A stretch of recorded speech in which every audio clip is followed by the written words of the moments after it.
না আমার ইমান আছে কিনা, আমার স্ত্রী হালাল আছে কিনা। যাক মাশাআল্লাহ, তিনি আমাকে নিয়ে বেশ চিন্তিত এবং তিনি আমাকে হয়তো কালেমা পড়ানোর জন্য মানসিকভাবে রেডি আছেন। এজন্য তাকে আন্তরিক ধন্যবাদ। এই যুগে এমন উপকারী বা কয়জনে করে। তো আমার ইমান আছে কিনা এটার ব্যাপারে আমি তো বললামই যে যেই কারণটা তিনি দেখালেন তার ব্যাখ্যা তো আমি স্পষ্টভাবে দিলাম। তারপরও যদি মনে হয় তার কাছে যে না আমি মুসলমান নেই, আমি কাফের হয়ে গিয়েছি, স্পষ্টভাবে ফতোয়া দিতে দ্বিধা নেই। অতীতে এমন বহুত হয়েছে। আসসালামু আলাইকুম প্রিয় দর্শক, দেশ কিংবা দেশের বাইরে যে যেখান থেকে বসে ভিডিওটি দেখছেন সবাইকে অনেক অনেক ধন্যবাদ এবং ভালোবাসা জানাচ্ছি। কথা বলছেন ফেস দ্য পিপল থেকে আমাদের সবার প্রিয় ভাই, প্রিয় মানুষ সাইফুল সাগর ভাই এবং বাংলাদেশের দুই জনপ্রিয় বক্তা পক্ষে বিপক্ষে কথা বলছে এবং জামাত ইসলামকে নিয়েই বিশেষ কথা হবে। আমরা এই ভিডিওটি সম্পূর্ণ দেখব, তাহলে বিস্তারিত বুঝতে পারবো। আমরা সরাসরি ভিডিও স্ক্রিনে চলে যাব, সেখানে আজকের এই লাইভের বিশেষ অংশটুকু দেখে আমরা এই ধরনের আয়োজনটি করছি বিভিন্ন কারণে। বর্তমান সমকালীন বিভিন্ন বিষয়ের কারণে আমরা দেখতে পাচ্ছি যে ইসলামিক দলগুলোর মধ্যে কিছু মতানৈক্য হচ্ছে। এগুলিকে একটু বোঝবার জন্য আজকে এই বিশেষ আয়োজন। প্রিয় দর্শক, আছেন দুজন সম্মানিত অতিথি, তাদেরকে আপনারা ডেফিনেটলি চেনেন, জানেন। দুজনই বরেণ্য ইসলামী আলোচক।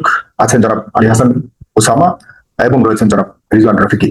আমি শুরু করতে চাই জনাব আলী হাসান ওসামা, দুঃখিত, আপনাকে শুরু করতে চাই কারণ আপনার একটা পরিবর্তনের কারণেই কিছুটা বিভ্রান্ত অবস্থা তৈরি হয়েছে। এই কারণে যে আপনি সবসময় জামাত ইসলামকে নিয়ে, জামাত ইসলামের আকীদা নিয়ে আপনি সবসময় প্রশ্ন করেছেন আপনার বিগত সময়কালীন সময়, এবং আপনি একটা দলে ছিলেন যেটি হলো ইসলামী আন্দোলন, এবং তাদের আকীদা বলুন, তাদের আদর্শকে আপনি লালন করেছেন। শুধুমাত্র ইসলামী আন্দোলন নয়, এই পন্থী আপনি একটা আদর্শকে সবসময় লালন করেছেন। এখন হঠাৎ করে আপনার এই একদম পুরোপুরি উল্টা দিকে পরিবর্তন হওয়ার কারণ কি? বিষয়টা কি শুধুমাত্র নির্বাচন কেন্দ্রিক আর রাজনৈতিক, নাকি আপনার যে ইসলামী আদর্শ সে জায়গাতে আপনি কম্প্রোমাইজ করেছেন? বিশেষ করে জামাতের যে আদর্শ সেটিকে আপনি গ্রহণ করেছেন, আর আপনার আগের অবস্থান আর বর্তমান অবস্থানের মধ্যে ফারাক কিভাবে আপনি এটাকে জাস্টিফাই করবেন? জনাব আলী হাসান ওসামা, প্লিজ। আসসালামু আলাইকুম রাহমাতুল্লাহ। আমি একটু দুঃখ প্রকাশ করি, আপনাকে একটু করি। এটি কোনো সেই তৎকালীন সময় আমি যে ডিবেট করতাম একদম সময়কে নির্ধারণ করে দিতাম, তবে আপনারা দয়া করে আমার যে রিকোয়েস্ট করবো যখন আপনারা থামার জন্য আমার কথাগুলোকে একটু দয়া করে আপনারা মানবেন, এটি আমার আপনাদের প্রতি আমার বিনীত আহ্বান। জি জনাব আলী হাসান ওসামা, প্লিজ। বিসমিল্লাহির রহমানির রহিম। ধন্যবাদ সম্মানিত সাইফুল সাগর ভাই, ধন্যবাদ সহ আলোচক মুফতি রিজওয়ান রফিকি, এবং ধন্যবাদ যারা লাইভে অনুষ্ঠানটা সরাসরি দেখছেন দেশ থেকে এবং বিদেশ থেকে। সকলকে অন্তরস্থল থেকে আন্তরিক ধন্যবাদ জানাচ্ছি। শুরুতেই দুটো বিষয় ক্লিয়ার করি। আপনি দুটো পয়েন্টে কথা বলেছেন। প্রথম বিষয় হলো আপনি জিজ্ঞেস করলেন যে আপনি একসময় জামাত ইসলামীর আকীদা নিয়ে ব্যাপক সমালোচনা করেছেন, এখন জামাত ইসলামীতে যোগদান করার রহস্য কি? দ্বিতীয় বিষয় বলেছেন যে আপনি একসময় ইসলামী আন্দোলনে ছিলেন, সেখান থেকে বেরিয়ে জামাত ইসলামে আসার কারণ কি, সম্পূর্ণ উল্টো হওয়ার কারণ কি? প্রথমটার জবাব হলো, আমি শুধুমাত্র জামাত ইসলামী না, আমি যেখানে যখন ভুল দেখেছি, ত্রুটি দেখেছি, কোনো অসঙ্গতি দেখেছি, সেখানে আমি প্রতিবাদ করেছি। আমি এই নীতিতে বিশ্বাসী, যেখানে অন্যায় সেখানেই প্রতিবাদ, সেখানেই প্রতিরোধ। যেখানে প্রতিরোধ সম্ভব প্রতিরোধ, যেখানে প্রতিরোধ সম্ভব না কমাস কম প্রতিবাদ। তো যার কারণে জামাত ইসলামী নিয়ে আমার ইতিবাচক বহু মন্তব্য আছে এবং বিভিন্ন ধরনের সমালোচনা আছে, এবং এই সমালোচনাগুলো কোনোটি বিদ্বেষ থেকে না, বরঞ্চ সেগুলো এই দৃষ্টিকোণ থেকে যে সমালোচনা ছাড়া কখনো সংশোধনে আসে না, বরং সমালোচনার মাধ্যমে সংশোধনে আসে। আমার এখন থেকে অন্তত 2-3 বছর আগের একটা আলোচনা দেখবেন জামাত ইসলামের গঠনতন্ত্র নিয়ে, এবং সেই আলোচনা জামাতের টপ টু বটম প্রায় সকলেই দেখেছেন এবং এটা নিয়ে তাদের মতামত আমাকে বিভিন্ন সময় জানিয়েছেন, আমির জামাত সহ। তো আমি ব্যক্তিগতভাবে এই নীতিতে বিশ্বাস করি, যেটা ইমাম মালিক রাহমাতুল্লাহি আলাইহি আল্লাহ রাসূলের রওজার সামনে দাঁড়িয়ে বলেছিলেন, কুল্লুন ইউখাযু মিন কওলিহি ওয়া ইউতরাক ইল্লা সাহিবা হাযাল কবর, ইয়ানি আন-নবী সাল্লাল্লাহু আলাইহি ওয়াসাল্লাম। প্রতিটা ব্যক্তি এমন যার কিছু আদর্শ গ্রহণযোগ্য, কিছু আদর্শ বর্জনীয়, কিছু বিষয় গ্রহণীয়, কিছু বিষয় বর্জনীয়, শুধুমাত্র এই কবরে যিনি আছেন অর্থাৎ রাসূলুল্লাহ সাল্লাল্লাহু আলাইহি ওয়াসাল্লাম ব্যতীত। সুতরাং ভুল ত্রুটি সবারই থাকবে। জামাত ইসলামের গঠনতন্ত্র ইতিমধ্যে 22 বার সংস্কার করা হয়েছে। বাংলাদেশ জামাত ইসলামীর যে গঠনতন্ত্র আছে আপনি খুললে দেখবেন 2019 সর্বশেষ 22তম এডিশন প্রকাশিত হয়েছে। তো 22 বার সংশোধন হওয়ায় কিন্তু এটা প্রমাণ করে আগামীতেও আরো অন্তত 22 বার ন্যায় দ্বিগুণ 10 গুণও সংস্কার হতে পারে। তো সুতরাং যেখানে ভুল থাকবে সেটা নিয়ে আলোচনা না হলে সংস্কার আসবে কিভাবে? তো আমি যে পয়েন্টে ইতিপূর্বে আলোচনা করেছি আলহামদুলিল্লাহ সবগুলোতেই মহব্বতের জায়গা থেকে, পরিবর্তনের জায়গা থেকে, সংস্কারের জায়গা থেকে, এবং এটা শুধুমাত্র এক দলের না, বাংলাদেশে এমন দল এমন ব্যক্তি কম আছে যারা কোথাও কোনো ভুল করেছে আর আমার গোচরে এসেছে কিন্তু আমি প্রতিবাদ করিনি।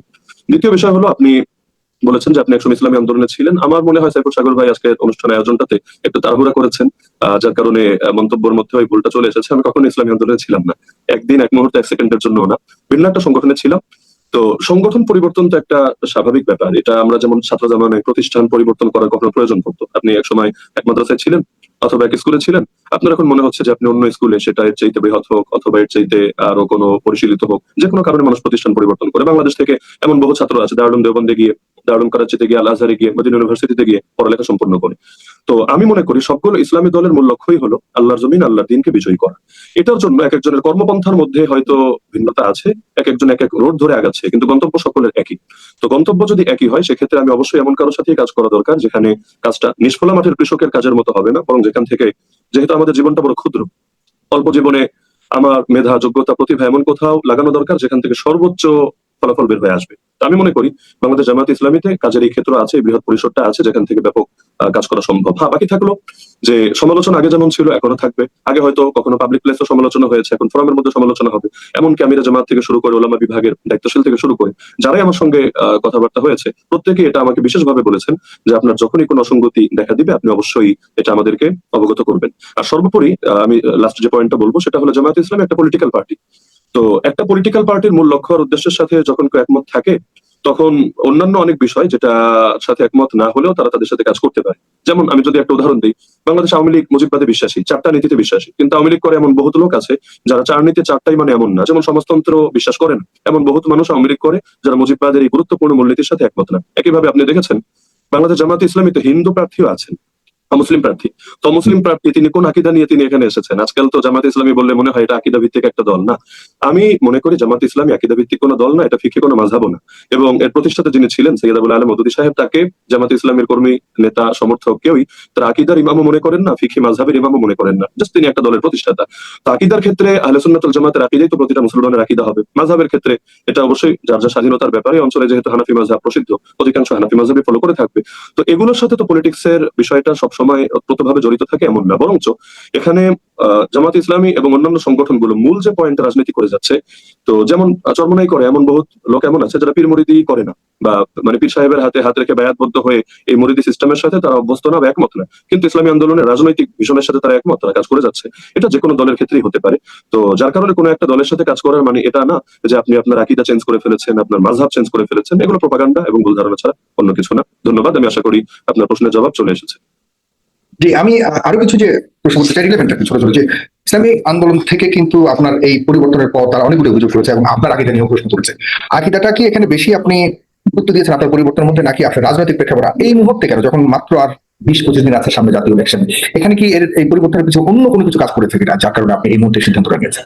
না, এখন যেহেতু এমন একটা সময় আমি যোগদান করেছি, আমি যদি আরো 2-3 মাস আগে যোগদান করতাম তাহলে কারো এই কথা বলার সুযোগ ছিল যে উনি মনে হয় সেখান থেকে নির্বাচন করার জন্য, দাঁড়িপাল্লা প্রতীক নিয়ে নির্বাচন করার জন্য তিনি সেখানে গিয়েছেন বোঝা আরমের জন্য। আবার যদি আমি নির্বাচনের পরে যোগদান করতাম, যে সময়ে যদি এমন হয় যে তার পাওয়ারে চলে আসলেন, রাষ্ট্র ক্ষমতায় চলে আসলেন, তখন অনেকে বলবে যেহেতু ক্ষমতায় আছে ক্ষমতার ভাগ নেওয়ার জন্য। আমি এমন একটা সময় এসেছি যখন দুই অভিযোগের কোনো অভিযোগ, দুনিয়াবি কোনো স্বার্থের ব্যাপার এখানে ইঙ্গিত করার কোনো সুযোগ নেই। কারণ এই মুহূর্তে নতুন করে কোনো জায়গায় প্রার্থী হয়ে নির্বাচনে যাওয়ার কোনো সুযোগ নেই। আবার আগামী দিনে কে ক্ষমতায় যাবে না আনা যাবে, এটা তো সম্পূর্ণ তাকদীরের ব্যাপার, ভবিষ্যৎবাণী কেউ করতে পারবে না, এটা কারো পক্ষেই করা সম্ভব না। তো সুতরাং এখানে লক্ষ্যের ভেতর যে দুনিয়ার কোনো বিষয়টা নেই, এটা সকলের সামনে স্পষ্ট থাকবে, এটাই মূল বিষয়। জি, জামাত ইসলামীর দেশ পরিচালনা থেকে শুরু করে তারা কিছুদিন আগেও বলেছেন যে তারা সামনে ক্ষমতায় আসলে পরে শরিয়া আইন চালু করবে না, এবং তাদের যে অন্যান্য কি বলবো কমিটমেন্টস গুলি আছে, ধর্ম এবং আকীদা সবকিছু মিলিয়ে তাদের সাথে কি আপনি পূর্ণাঙ্গভাবে একমত পোষণ করেন? বর্তমান যে স্ট্যাটাসে জামাত ইসলাম রয়েছে এখানে আপনি পূর্ণ সমর্থন করেন কিনা, নাকি আসলে আপনি তাদের কাছে গেলেও এখন পর্যন্ত তাদের কিছু কিছু বিষয় আপনি দ্বিমত রয়েছেন, এখন সেগুলোকে আপনি কিভাবে মীমাংসা করবেন? জি, প্রথমে তো এই কথাটা আমি আগে ক্লিয়ার করেছি যে আকীদা যার যার, ফিকহি মাযহাব যার যার, এখানে কোনো দলের সাথে যাওয়ার মানে নিজের আকীদা পরিবর্তন আপনি করা। যে ধর্মীয় আকীদাটাকে আপনি জামাত ইসলাম থেকে আলাদা করে দিচ্ছেন। হ্যাঁ, আকীদা তো এটা অবশ্যই ব্যক্তিগত ব্যাপার। যেমন জামাত ইসলামে যারা করে, তো সুন্নি আকীদার লোক আছে, কওমি আকীদার লোক আছে, তারপর আরো বিভিন্ন ধরনের এখানে সালাফি আকীদার লোক আছে। তো ভিন্ন ভিন্ন মেরুর লোকেরা একসাথে কাজ করছে কিভাবে? যাদের আকীদায় প্রচুর ভিন্নতা আছে, এজন্যই করছে যে এখানে পলিটিক্যাল ভিশনে তারা একমত। দ্বিতীয় বিষয় হলো আপনি যেটা বললেন যে জামাত ইসলামী বলেছে তারা শরিয়া কায়েম করবে না, এটা একটা সম্পূর্ণ মিডিয়ার প্রোপাগান্ডা ছাড়া ভিন্ন কিছু না, উদ্দেশ্য প্রণোদিত শিরোনাম ছাড়া ভিন্ন কিছু না। এটা নিয়ে আমি সরাসরি আমিরা জামাতের সঙ্গে কথাবার্তা বলেছি। এইরকম কোনো বাক্য না তিনি বলেছেন, না জামাত ইসলামের অফিসিয়াল কোনো প্রতিনিধি বলেছে, বরং একজন খ্রিস্টান ভদ্রমহিলা তিনি বলেছেন। এবং তিনি বলার কিছুক্ষণ পরেই এহসান মাহবুব জুবায়ের ভাই তিনি এটা কাউন্টার দিয়ে তিনি বিষয়টা ক্লিয়ার করেছেন। মূল বিষয় হলো যে বর্তমান প্রচলিত কাঠামো রাজনীতির সঙ্গে জড়িত কোনো দলই, সেটা জামাত ইসলামী হোক আর যে কোনো দলই হোক, তারা এই ঘোষণা দিতে পারবে না যে ক্ষমতায় আসার অব্যবহিত পরেই, মানে ক্ষমতায় আসা মাত্রই তারা পুরো সিস্টেমটাকে একদিনে চেঞ্জ করে ফেলবেন এবং যেভাবে পূর্ণাঙ্গ শরিয়া শাসনটা তারা এই প্রচলিত সিস্টেমে ক্ষমতায় গিয়ে একদিনই কায়েম করবেন, এ কথা কেউ বলতে পারবে না। যদি কেউ বলেও এটা আবেগী একটা কথা হিসেবে বলবে, কিন্তু আপনি যদি এর রূপরেখা তার কাছে জিজ্ঞেস করেন, যেমনটা আমরা বিভিন্ন মিডিয়া সাক্ষাৎকার আমি নজর রাখি, কেউ ক্লিয়ার বলতে পারছেন না। তো যেহেতু একটা সিস্টেমের ভেতর, যদি একটা রেভুলেশন হয়, একটা বিপ্লব হয়, যেমন পৃথিবীর বহু রাষ্ট্রে হয়েছে, সেক্ষেত্রে সম্ভব। কিন্তু বিদ্যমান কাঠামোতে ক্ষমতায় গেলে পূর্ণাঙ্গ শরিয়া, আমি বারবার পূর্ণাঙ্গ শব্দটা বলছি এ কারণে যে শরিয়া মানে শুধু চোরের হাত কাটা না, শরিয়া মানে শুধু কেউ জিনা করলে প্রস্তরাঘাতে হত্যা করা না, বরং দুর্নীতি দূর করা। এটাকে শরিয়া না? সুদ বন্ধ করা, ঘুষ বন্ধ করা, বৈষম্য দূর করা, এগুলো কি শরিয়ার অংশ না? শরিয়া মানে মানুষকে গরিবের হক আদায় করা, যেখানে যেখানে গরিবের উপর জুলুম হচ্ছে এই খাতগুলোকে দূর করা, বেকারত্ব দূর করার জন্য প্রচেষ্টা চালানো, নারীর অধিকার সংরক্ষণ করা। এরকম হাজার উদাহরণ, থাউজেন্ডস উদাহরণ দেওয়া সম্ভব যেগুলো শরিয়া শিক্ষা। তো মাকাসিদে শরিয়া বলতে একটা ব্যাপার আছে, ইসলামী যারা ইসলাম নিয়ে পড়াশোনা করেছে সকলের সাথে পরিচিত। মানুষের জানের নিরাপত্তা, মালের নিরাপত্তা, সম্মানের নিরাপত্তা, প্রতিটা জিনিসের নিরাপত্তা, মৌলিক মানবাধিকার রক্ষা করা, সবই তো শরিয়া। তো এখন যদি কেউ মনে করে যে জামায়াতে ইসলামী তারা শরিয়া কায়েমই করতে চায় না, আমি বলবো তাহলে জামাতের স্লোগান দেখলেই তো হয়, আল্লাহর আইন চাই, শত লোকের শাসন চাই। আল্লাহর আইনটা কি জিনিস? আল্লাহর আইন যেটা বাংলায় বলছে এর আরবি তো শরিয়া। তাহলে আপনি কেউ যদি বলে যে জামায়াতে ইসলামী শরিয়া চায় না, তো স্লোগান কেন পরিবর্তন করছে না? শরিয়া চায় না এমন কোনো কথা কেউ বলে নাই, কোনো ইমানদার কখনো বলতে পারে, বললে তার ইমান থাকবে কিভাবে? লেকিন যে প্রসঙ্গটা সব দলই স্বীকার করে সেটা হলো, আমরা এমন একটা পরিবেশের ভেতর আছি যেখানে একদিনই হয়তো পূর্ণাঙ্গ পরিবর্তনটা সম্ভব না। ফিকুল আউলাউইয়া ইসলামের একটা গুরুত্বপূর্ণ ব্যাপার, সর্বাধিক গুরুত্বপূর্ণ কাজ, এরপর তুলনামূলক দ্বিতীয় ধাপের গুরুত্বপূর্ণ কাজ, এভাবে প্রায়োরিটি দেওয়ার একটা ব্যাপার আছে। তো জামাতে ইসলামী আমি মনে করি যদি কখনো পাওয়ারে আসে, তারা যখন দুর্নীতি দূর করবে, বৈষম্য দূর করবে, সকলের জানমালের নিরাপত্তা দিবে, এমন সুন্দর একটা বাংলাদেশ উপহার দিবে, এরপর শরিয়ার বাকি যে বিধানগুলো থাকবে এগুলোর জন্য জনগণের ভেতরে এমন এক তৃষ্ণা, এক চাহিদা তৈরি হবে, তখন আর এটা চাপিয়ে দিতে হবে না, বরং জনগণই বলবে যে আমরা এর বিকল্প অন্য কোনো কিছু গ্রহণ করবো না। আমরা দেখেছি বিভিন্ন ভার্সিটির নির্বাচনে আপনারা লক্ষ্য করেছেন, এই ইয়াং জেনারেশন, এই জেনজি, তারাই যেভাবে ইসলামী সংগঠনগুলোর দিকে, যার ভেতর অনেক মডার্ন কালচারের মানুষেরা আছে, অনেক নারীরা যারা হয়তো শর্ট কাপড় পরিধান করছে, তারা পর্যন্ত যেভাবে আস্থা রেখেছে ইসলামী সংগঠনগুলোর উপর, তাদের দায়িত্বশীলদের উপর, এটাই প্রমাণ করে যে মানুষ এখন সততা চায়, নৈতিকতা চায়, কথা কাজে মিল চায়, ব্যাপক একটা পরিবর্তন চায়। তো একদিনে পূর্ণাঙ্গ শরিয়া না হলেও আমরা অন্তত 20টা লাগিয়ে দিই, সেই 20 থেকে একদিন গাছ তৈরি হবে ইনশাআল্লাহ। আপনার সমালোচক একজন আছেন যিনিও যে ইসলামী আন্দোলনের রাজনীতি না করলেও তিনিও কিন্তু ওই আদর্শে বা ওই পক্ষে ওনার কথাগুলো যায়, এটা অনেক সাধারণ মানুষ মনে করে তার প্রতি, এবং ওই পক্ষের প্রতি আপনার কোনো ধরনের কোনো কি বলবো এটাকে, কোনো প্রশ্ন আছে কিনা বা কোনো কিছু বলবার আছে কিনা? কারণ তাদের পক্ষ থেকে আপনার প্রতি অনেক কথা বলেছে এবং এক বাক্স নীতিতে ইসলামী দলগুলো এক হয়েছিল, আপনি ভালো করে জানেন। সেখান থেকে ইসলামী আন্দোলন বের হয়ে বলেছে জামাত মুনাফেকদের দল। এটাকে আপনি কি বলবেন? রেজওয়ান রফিকি একবার আপনার কথাগুলোকে তিনি ইসলামপন্থীদের ঐক্য, আলহামদুলিল্লাহ, এটার জন্য 5 আগস্টের পর থেকে যখন কাজ শুরু হয়, সর্বপ্রথম যে মিটিংটা হয়েছিল কওমি ওলামায়ে কেরামদেরকে নিয়ে জামাতের আল-ফালাহ মিলনায়তনে, সেখানে আমি উপস্থিত ছিলাম এবং আমন্ত্রিত মেহমান হিসেবে প্রথম আলোচক আমি ছিলাম। তো শুরু থেকে চেষ্টা করেছি, এই চেষ্টা আজকে থেকে না, কারাগারের ভেতর থেকে ইসলামপন্থীদের ভেতর যাতে বৃহৎ একটা ঐক্য হয়ে যায়। তখনও আমি সরাসরি রাজনীতিতে জড়িত না, এরপরও দিলে মনে প্রাণে এটা চাইতাম যে ইসলামপন্থীদের ভেতর যদি একটা ঐক্য হয়, একটা গণজাগরণ তৈরি হবে ইনশাআল্লাহ। তো সে সময় থেকে আলহামদুলিল্লাহ যে মেহনত হয়েছে, পুরো বাংলাদেশের মানুষের ভেতর ব্যাপক একটা গণজাগরণ, গণপ্রত্যাশা তৈরি হয়েছে। এবার মনে হয় সকলে ঐক্যবদ্ধ হবে। হয়েছিল, যদিও শেষ পর্যায়ে এসে পলিটিক্যাল সিদ্ধান্ত নিয়ে কোন দল বাইরে গিয়েছে। আমি মনে করি এটা তাদের পলিটিক্যাল সিদ্ধান্তের ব্যাপার, নির্বাচন সামনে রেখে এটাকে কেন্দ্র করে পারস্পরিক কাদা ছড়াছড়ি এবং সমালোচনা, এটা আমি ভালো নজরে দেখছি না এবং এটা আমি করতেও চাচ্ছি না। তো প্রত্যেকের সিদ্ধান্ত যার যার, কিন্তু আমি মনে করি এখনো হৃদয়গুলো যদি এক থাকে এবং নিজেদের ভেতর কাদা ছড়াছড়ি না হয়, তাহলে কেউ আলাদা হলেও এটা খুব বেশি ভোটের মাঠে প্রভাব ফেলবে না এবং মানুষ ইসলামপন্থীদের উপর আস্থা রাখবে। আর যেহেতু এবার জোট না, বরং জাস্ট আসন সমঝোতা, জোটের আলাদা প্রতীক নেই, বরং প্রত্যেকে নিজ নিজ প্রতীকেই নির্বাচন করছেন। তো যার কারণে ওই প্রত্যন্ত অঞ্চলে গ্রামগঞ্জের অনেকে এখনো জানেনও না যে আসলে কে বের হলো, কে থাকলো, 10 দল যারা থাকলো কার কি নাম। মানুষ ভাবছে না এবার একটা আমাদের পরিবর্তন দরকার, আগে যারা এসেছিল তাদের দিয়ে আর হবে না, নতুন কিছু দরকার। দ্বিতীয় বিষয় হলো আপনি যেটা বললেন যে যারা সমালোচনা করছে তাদের জন্য কিছু বলার আছে কিনা। 2 ধরনের সমালোচনা দেখতে পাচ্ছি। এক ধরনের সমালোচনা হলো যেটা গঠনমূলক সমালোচনা, যৌক্তিক সমালোচনা, যেখান থেকে শিক্ষার কিছু আছে। তাদের ব্যাপারে আমি সে কথাই বলবো যেটা ওমর রাদিয়াল্লাহু আনহু বলতেন, রাহিমাল্লাহু মান হাদানি ইলা উয়ুবি, যে আমাকে আমার দোষ ত্রুটি ধরিয়ে দেয়, দেখিয়ে দেয়, আল্লাহ তার উপর রহম করুন। তো আমরা কেউ ভুলের ঊর্ধ্বে না, আমি নিজেও সবসময় সব সিদ্ধান্ত সঠিক নেব, প্রতিটা পদক্ষেপ সঠিক গ্রহণ করবো, জরুরি না। তো কেউ যদি যৌক্তিকভাবে গঠনমূলকভাবে সমালোচনা করে অবশ্যই শিক্ষা গ্রহণ করবো। আর কেউ যদি গালিগালাজ করে, কেউ যদি ইখলাসের সঙ্গে গালি দিয়ে ভাবে যে আমাকে গালি দিলে প্রতিটা গালির বিনিময়ে 10টা 20টা করে তার আমলনামায় নেকি হবে, আহলান সাহলান, আমাকে গালি দিয়েও যদি আপনার আমলনামায় কিছু নেকি হয়, আলহামদুলিল্লাহ, আমি এতে খুশি। কিন্তু এটা যদি না হয়, আমি মনে করি এর দ্বারা জাতির ভেতর একটা অন্য মেসেজ যাবে। যেহেতু বহুত মানুষ এমন যারা আমারও পক্ষে না আপনারও পক্ষে না, ফর এক্সাম্পল, তারা এই যে তৃতীয় শ্রেণীর মানুষেরা, তারা যখন দেখবে যে হুজুররা অথবা ইসলামপন্থীরা একজন আরেকজনকে নিকৃষ্ট ভাষায় গালিগালাজ করছে, তো পাবলিক প্লেসে, ফেসবুকে বা এরকম ওপেন কোনো সোশ্যাল প্ল্যাটফর্মে, এখান থেকে কি বার্তা নিবে? এটা আমার ইজ্জতও বাড়বে না, আপনার ইজ্জতও বাড়বে না, উভয় প্রতি মানুষ শ্রদ্ধা হারাবে, আস্থা হারাবে। আমি মনে করি, আমি যেহেতু দেশের বাইরে থাকি না, দেশেই থাকি, নিয়মিত সারা দেশেই ঘুরে বেড়াই এবং ভিভিআইপি প্রোটোকল নিয়ে না, সাধারণ মানুষের ভেতরে চলাফেরা করি। আপনার প্রোগ্রামে এই যে অফিসে আমি আসলাম রিকশায় চড়ে, হোটেল ইন্টারকন্টিনেন্টাল থেকে এসেছি আপনাদের প্রতিনিধির সাথে। তো যার কারণে আমরা যেহেতু স্বাভাবিক চলাফেরা করি, মানুষের ভেতরেই থাকি। যে কোনো বিষয়ে জানতে চাইলে, ক্লিয়ার হতে চাইলে যে কোনো সময় জিজ্ঞেস করতে পারে। এই যে প্রোগ্রামের ব্যাপারে আমাকে ইনভাইট করা হয়েছে, আমি কোনো খামখেয়ালি করিনি, কোনো নজর দেখাইনি, আমি এসে হাজির হয়ে গিয়েছি। এরকম যে কোনো সময় আলোচনা করার, প্রশ্ন করার সুযোগ যেহেতু আছে, তো দূর থেকে কাদা ছোড়াছুড়ি করার কি দরকার? ভুল আমার হোক, যে কোনো সংগঠনের হোক, যে কোনো দায়িত্বশীলের হোক, আমি মনে করি এটা যদি ব্যক্তিকে জানানো হয় অবশ্যই যৌক্তিক হলে তিনি গ্রহণ করবেন, না হলেও তার ব্যাখ্যাটা আপনি অন্তত জানতে পারলেন। কিন্তু গালিগালাজ এটা কোনো সমাধান না। উপরন্তু এর দ্বারা কখনোই সংস্কার হবে না। শেষ করে একটা হাদিস শুনিয়ে নবীজি বলেন সাল্লাল্লাহু আলাইহি সাল্লাম, ইন্না রিফকা ইয়াতি বিমা লা ইয়াতি বিহিল উনফু। নম্রতা এমন অনেক কিছু বয়ে আনে, কঠোরতা যেটা কখনোই আনতে পারে না। সুতরাং কঠোরতা দিয়ে সমাধান হবে না, উদারতা দিয়ে অন্তরের সংকীর্ণতা দূর করে আমরা পারস্পরিক ভালোবাসার ভিত্তিতে যদি আত্মসমালোচনা করি, পর্যালোচনা করি, অবশ্যই অনেক কিছু সংশোধন সম্ভব ইনশাআল্লাহ। আর সর্বশেষ কথা, কেউ যদি মনে করেন আমি বিভ্রান্তিতে পড়ে আছি, তার করণীয় হলো আমি যেটা মনে করি ইমানি দৃষ্টিকোণ থেকে আমার জন্য দোয়া করা, যে আল্লাহ তাআলা যাতে হেদায়েত দিয়ে দেন, সঠিক পথে পরিচালনা করেন। গালি দেওয়া তো সমাধান না, বরং হেদায়েতের দোয়া করবেন। মুমিন ভাই হিসাবে এতটুকু তো প্রাপ্য। আর কে সঠিক কে ব্যাঠিক আসল মূল্যায়ন তো আখিরাতে হবে ইনশাআল্লাহ, আর দুনিয়াতেও ইতিহাস সবকিছু সংরক্ষণ করবে ইনশাআল্লাহ। জি, আপনাকে অনেক ধন্যবাদ প্রিয় দর্শক যারা দেখছেন। খুবই চমৎকার আলোচনা হচ্ছে। আপনাদের মনের কথাগুলো আমি আমার মতো করে আমার খুব ক্ষুদ্র সময়ের মধ্যে আমি জানবার চেষ্টা করছি দুজন সময় অতিথির কাছ থেকে। আর আপনাদের কোনো কথা যদি থাকে, আপনার কমেন্ট বক্স খোলা আছে, আপনারা সেখানে মন্তব্য করবেন। আর অবশ্যই অনুষ্ঠানটিকে শেয়ার করবেন। আর যারা ইউটিউব দেখছেন অবশ্যই আমাদের চ্যানেলটিকে সাবস্ক্রাইব করবেন, পাশে থাকবেন এবং বেল আইকনটি অবশ্যই চাপতে ভুলবেন না, তাহলে সবগুলো অনুষ্ঠান আপনারা লাইভ দেখতে পাবেন। আমি চলে যাচ্ছি জনাব রিজওয়ান রফিক।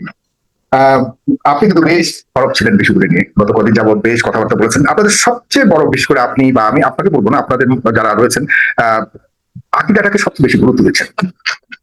এখন প্রশ্ন হলো, জামাত ইসলামের সাথে ইসলামী আন্দোলনের যে একটা মিত্রতা ছিল গত কদিন যাবত, এখান থেকে 11 দল থেকে একাই বের হয়ে গেলেন ইসলামী আন্দোলন। কয়েকটা বিষয় এখানে বলা হয়েছে। এক হলো আকীদার প্রশ্ন তারা বের হয়ে গেছে, কিন্তু আমরা দেখতে পাচ্ছি যে আবার গতকাল আরেকজন বলেছেন যে তারা আসলে অবমূল্যায়িত হয়েছে। মানে হলো ইসলামী আন্দোলনের মাত্র ক্ষুদ্র কিছু অংশ আছে ভোটের মানে ভোটারদের মধ্যে, এতটুকুর অনুযায়ী তাদেরকে তাদেরকে একটা যে সম্মান দেওয়ার কথা সেই সম্মানটা পায়নি বলে ইসলামী আন্দোলন বের হয়েছে। আপনার কথাতে অনেক সময় দেখা গেছে আপনি তাদের আকীদার প্রশ্নে কোনোভাবেই ছাড় দিতে চান না।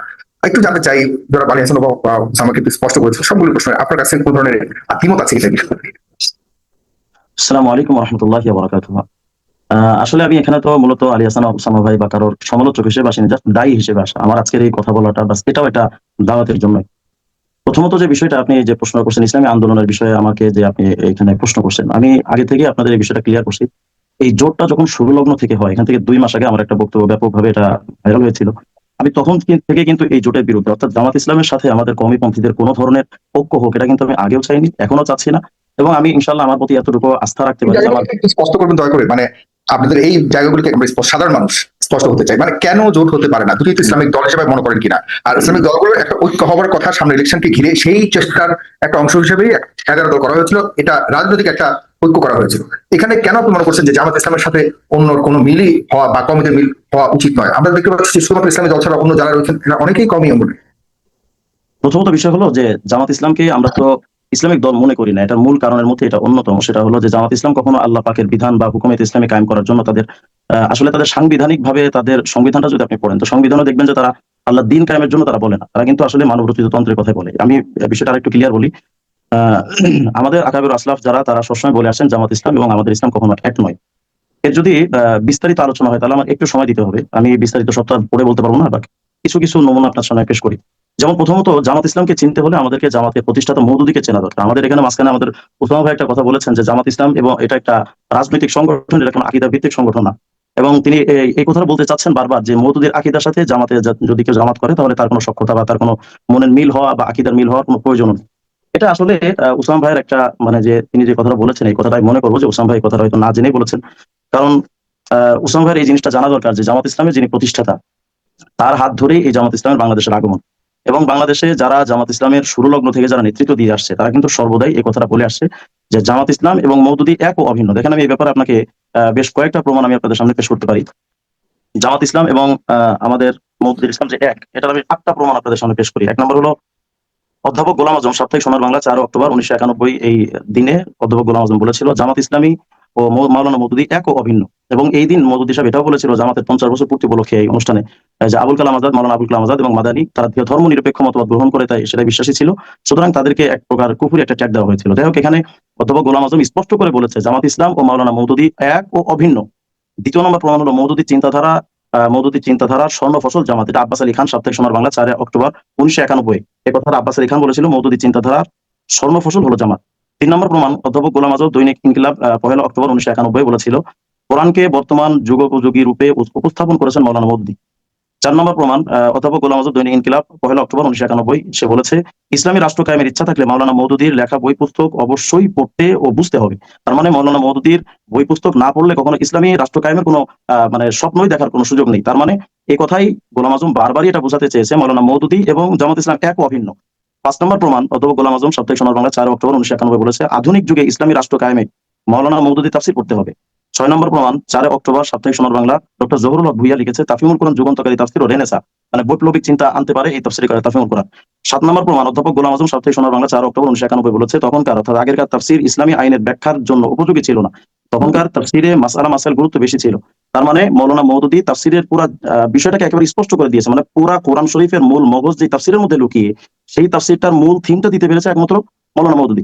8 নম্বর প্রমাণ, সাপ্তাহিক সোনার বাংলা 4 অক্টোবর 1991 জনাব কামরুজ্জামান বলেছিলেন, ইসলামের জঞ্জাল নিষ্পত্তিতে মাওলানা মওদুদীর তাফসীর অনন্য সাধারণ। তার মানে এই 8টা প্রমাণ দিয়ে আমি এই কথাটা ক্লিয়ার বোঝাতে চাচ্ছি যে এই জামাত ইসলামের মূল যারা, বাংলাদেশের মূল যারা ছিলেন, তারা সর্বদাই এই কথা বলে আসছে জামাত ইসলাম এক ও অভিন্ন।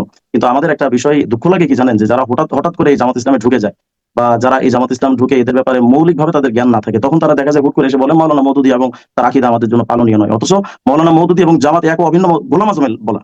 তো গোলাম আযমের কথা কি, এখন আমার প্রশ্ন হলো, যারা এখন বলছে মাওলানা মওদুদীর আকীদা আমাদের জন্য না গ্রহণ করলেও চলবে, তাহলে এরা কি সত্যবাদী নাকি গোলাম আযম সত্যবাদী? যদি একজন সত্যবাদী হয়, এরা যদি সত্যবাদী হয়, তাহলে গোলাম আযম মিথ্যাবাদী। কারণ গোলাম আযম নিশ্চিত স্পষ্ট করে বলেছে মাওলানা জামাত ইসলামী মাওলানা মওদুদী এক ও অভিন্ন। তাহলে আজকে এই যে মাওলানা মওদুদীকে অস্বীকার করা হচ্ছে জামাত ইসলামের ভিতরে ঢুকে, এটা কেমন জানি সন্তান হয়ে বাপকে অস্বীকার করার মতো। 2 নম্বর বিষয় হলো, এখানে আমাদের ওসামা ভাই একটা কথা বলেছেন যে জামাত ইসলামী এরা ইসলামিক রাষ্ট্র কায়েম করতে চায়, ইসলামিক শাসন ব্যবস্থা কায়েম করতে চায়। এটা একটা সুস্পষ্ট মিথ্যাচার। এ ব্যাপারে আমি পরে আলোচনা করবো। আগে আমি এই বিষয়টা একটু ক্লিয়ার করি যে এখানে যে মাওলানা আমাদের আলী হাসান ওসামা বলেছেন যে তার আকীদা আমাদের জন্য গ্রহণ করা বাধ্যতামূলক নয়, এই কথাটা যদি আমাদের মেনে নিতে হয়, তাহলে আলী ওসামা ভাই দায়িত্ব নিক, আগামীকালকে ডক্টর শফিক এটা লিখে দিক যে আমরা মাওলানা মওদুদীর আকীদা বিশ্বাস করি না। এটা জাস্ট একটু লিখে দিক, এটা লিখে দিলে আমাদের আর কোনো ঝামেলা নেই। জাস্ট এটা এখন যেটা মাওলানা ওসামা ভাই বলছেন, এটা জাস্ট একটু মাওলানা ডক্টর শফিককে একটু লিখে দিতে বলেন যে আমরা মাওলানা মওদুদীর মাযহাবও মানি না, ফিকহও মানি না, আকীদাও মানি না। বাস, তাহলে তো আর আমাদের কোনো ঝামেলা নাই এদের সাথে। ঝামেলা যদি হয় এর পরবর্তী যে সংস্করণে যে ঝামেলাগুলো আসে সেগুলো নিয়ে আলোচনা হবে। কিন্তু মাওলানা মওদুদী কেন্দ্রিক আমাদের আজীবন, আমাদের শামসুল হক ফরিদপুর রহমাতুল্লাহ থেকে নিয়ে আজ পর্যন্ত যখনই কোনো বাহাস বা তর্ক অনুষ্ঠান হয়েছে বা যখনই কোনো আলোচনা পর্যালোচনা হয়েছে, সবখানেই এই মওদুদীবাদী কথাই বলেছে যে আমরা মওদুদীর আকীদা মানি না। আমার প্রশ্ন হলো, মওদুদী এমন একজন অভিশপ্ত ব্যক্তি যে তার আকীদাটা স্বীকার করতে এরা আসলে মানে এদের স্বচ্ছন্দ বোধ করে না। আমার মূল কথা হলো, ওসামা ভাই যেটা বলেছেন জাস্ট এটা একটু লিখে দিক, মওদুদীবাদীরা এটা লিখে দিক। প্রশ্ন করে জানাব রিজওয়ান রফিক, একটা রিলেভেন্ট প্রশ্ন করে, সেটা হলো যে এই যে জোটটা হলো, জোট বা সমঝোতা যেটা হলো আসছেন সমঝোতা, সেখানে কিন্তু বারবার ইসলামী আন্দোলনের বিষয়ে তিনি বলেছেন যে এটি আদর্শিক কোনো জোট না, এটি শুধুমাত্র নির্বাচনী জোট। তাহলে কি এমন কারণে আপনার এই জোট থেকে বের হয়ে যাওয়ার প্রয়োজন হলো? আপনি বারবার কিন্তু আদর্শটাকে বারবার টেনে আছেন, কিন্তু এই জায়গাতে আমরা দেখতে পাচ্ছি যে তিনি অন্য কোনো কারণে বের হয়ে, কারণ তিনি তো শুরু থেকেই বলেছেন আমরা আদর্শিক ভাবে এই জোট করিনি বা সমঝোতা করিনি। তাহলে বের হয়ে যাওয়ার পেছনে কারণ কি? ভাইজান, আমি আপনাকে শুরুতে বারবারই একটা কথা বলে আসি, আমি কিন্তু কোনো রাজনৈতিক দলের সাথে আমি এই জোটে আমি বলি, আপনি বলেছেন যে আপনি কোনোভাবে কখনোই চান না কোনো দল, ইসলামিক দল জামাত ইসলামের সাথে কোনো জোট করুক বাকি। তার মানে আপনি শুধুমাত্র ইসলামিক আন্দোলন, যে কোনো ধরনের ইসলামিক দলগুলোকে আপনি এভাবে আহ্বান করছেন। আমি যদি ইসলামিক দল, ইসলামী আন্দোলনের কথা যদি আপনাকে পার্টিকুলারলি বলি, এটাকে আপনি কিভাবে দেখেন? এটা কি আদর্শিক জোট ছিল কি?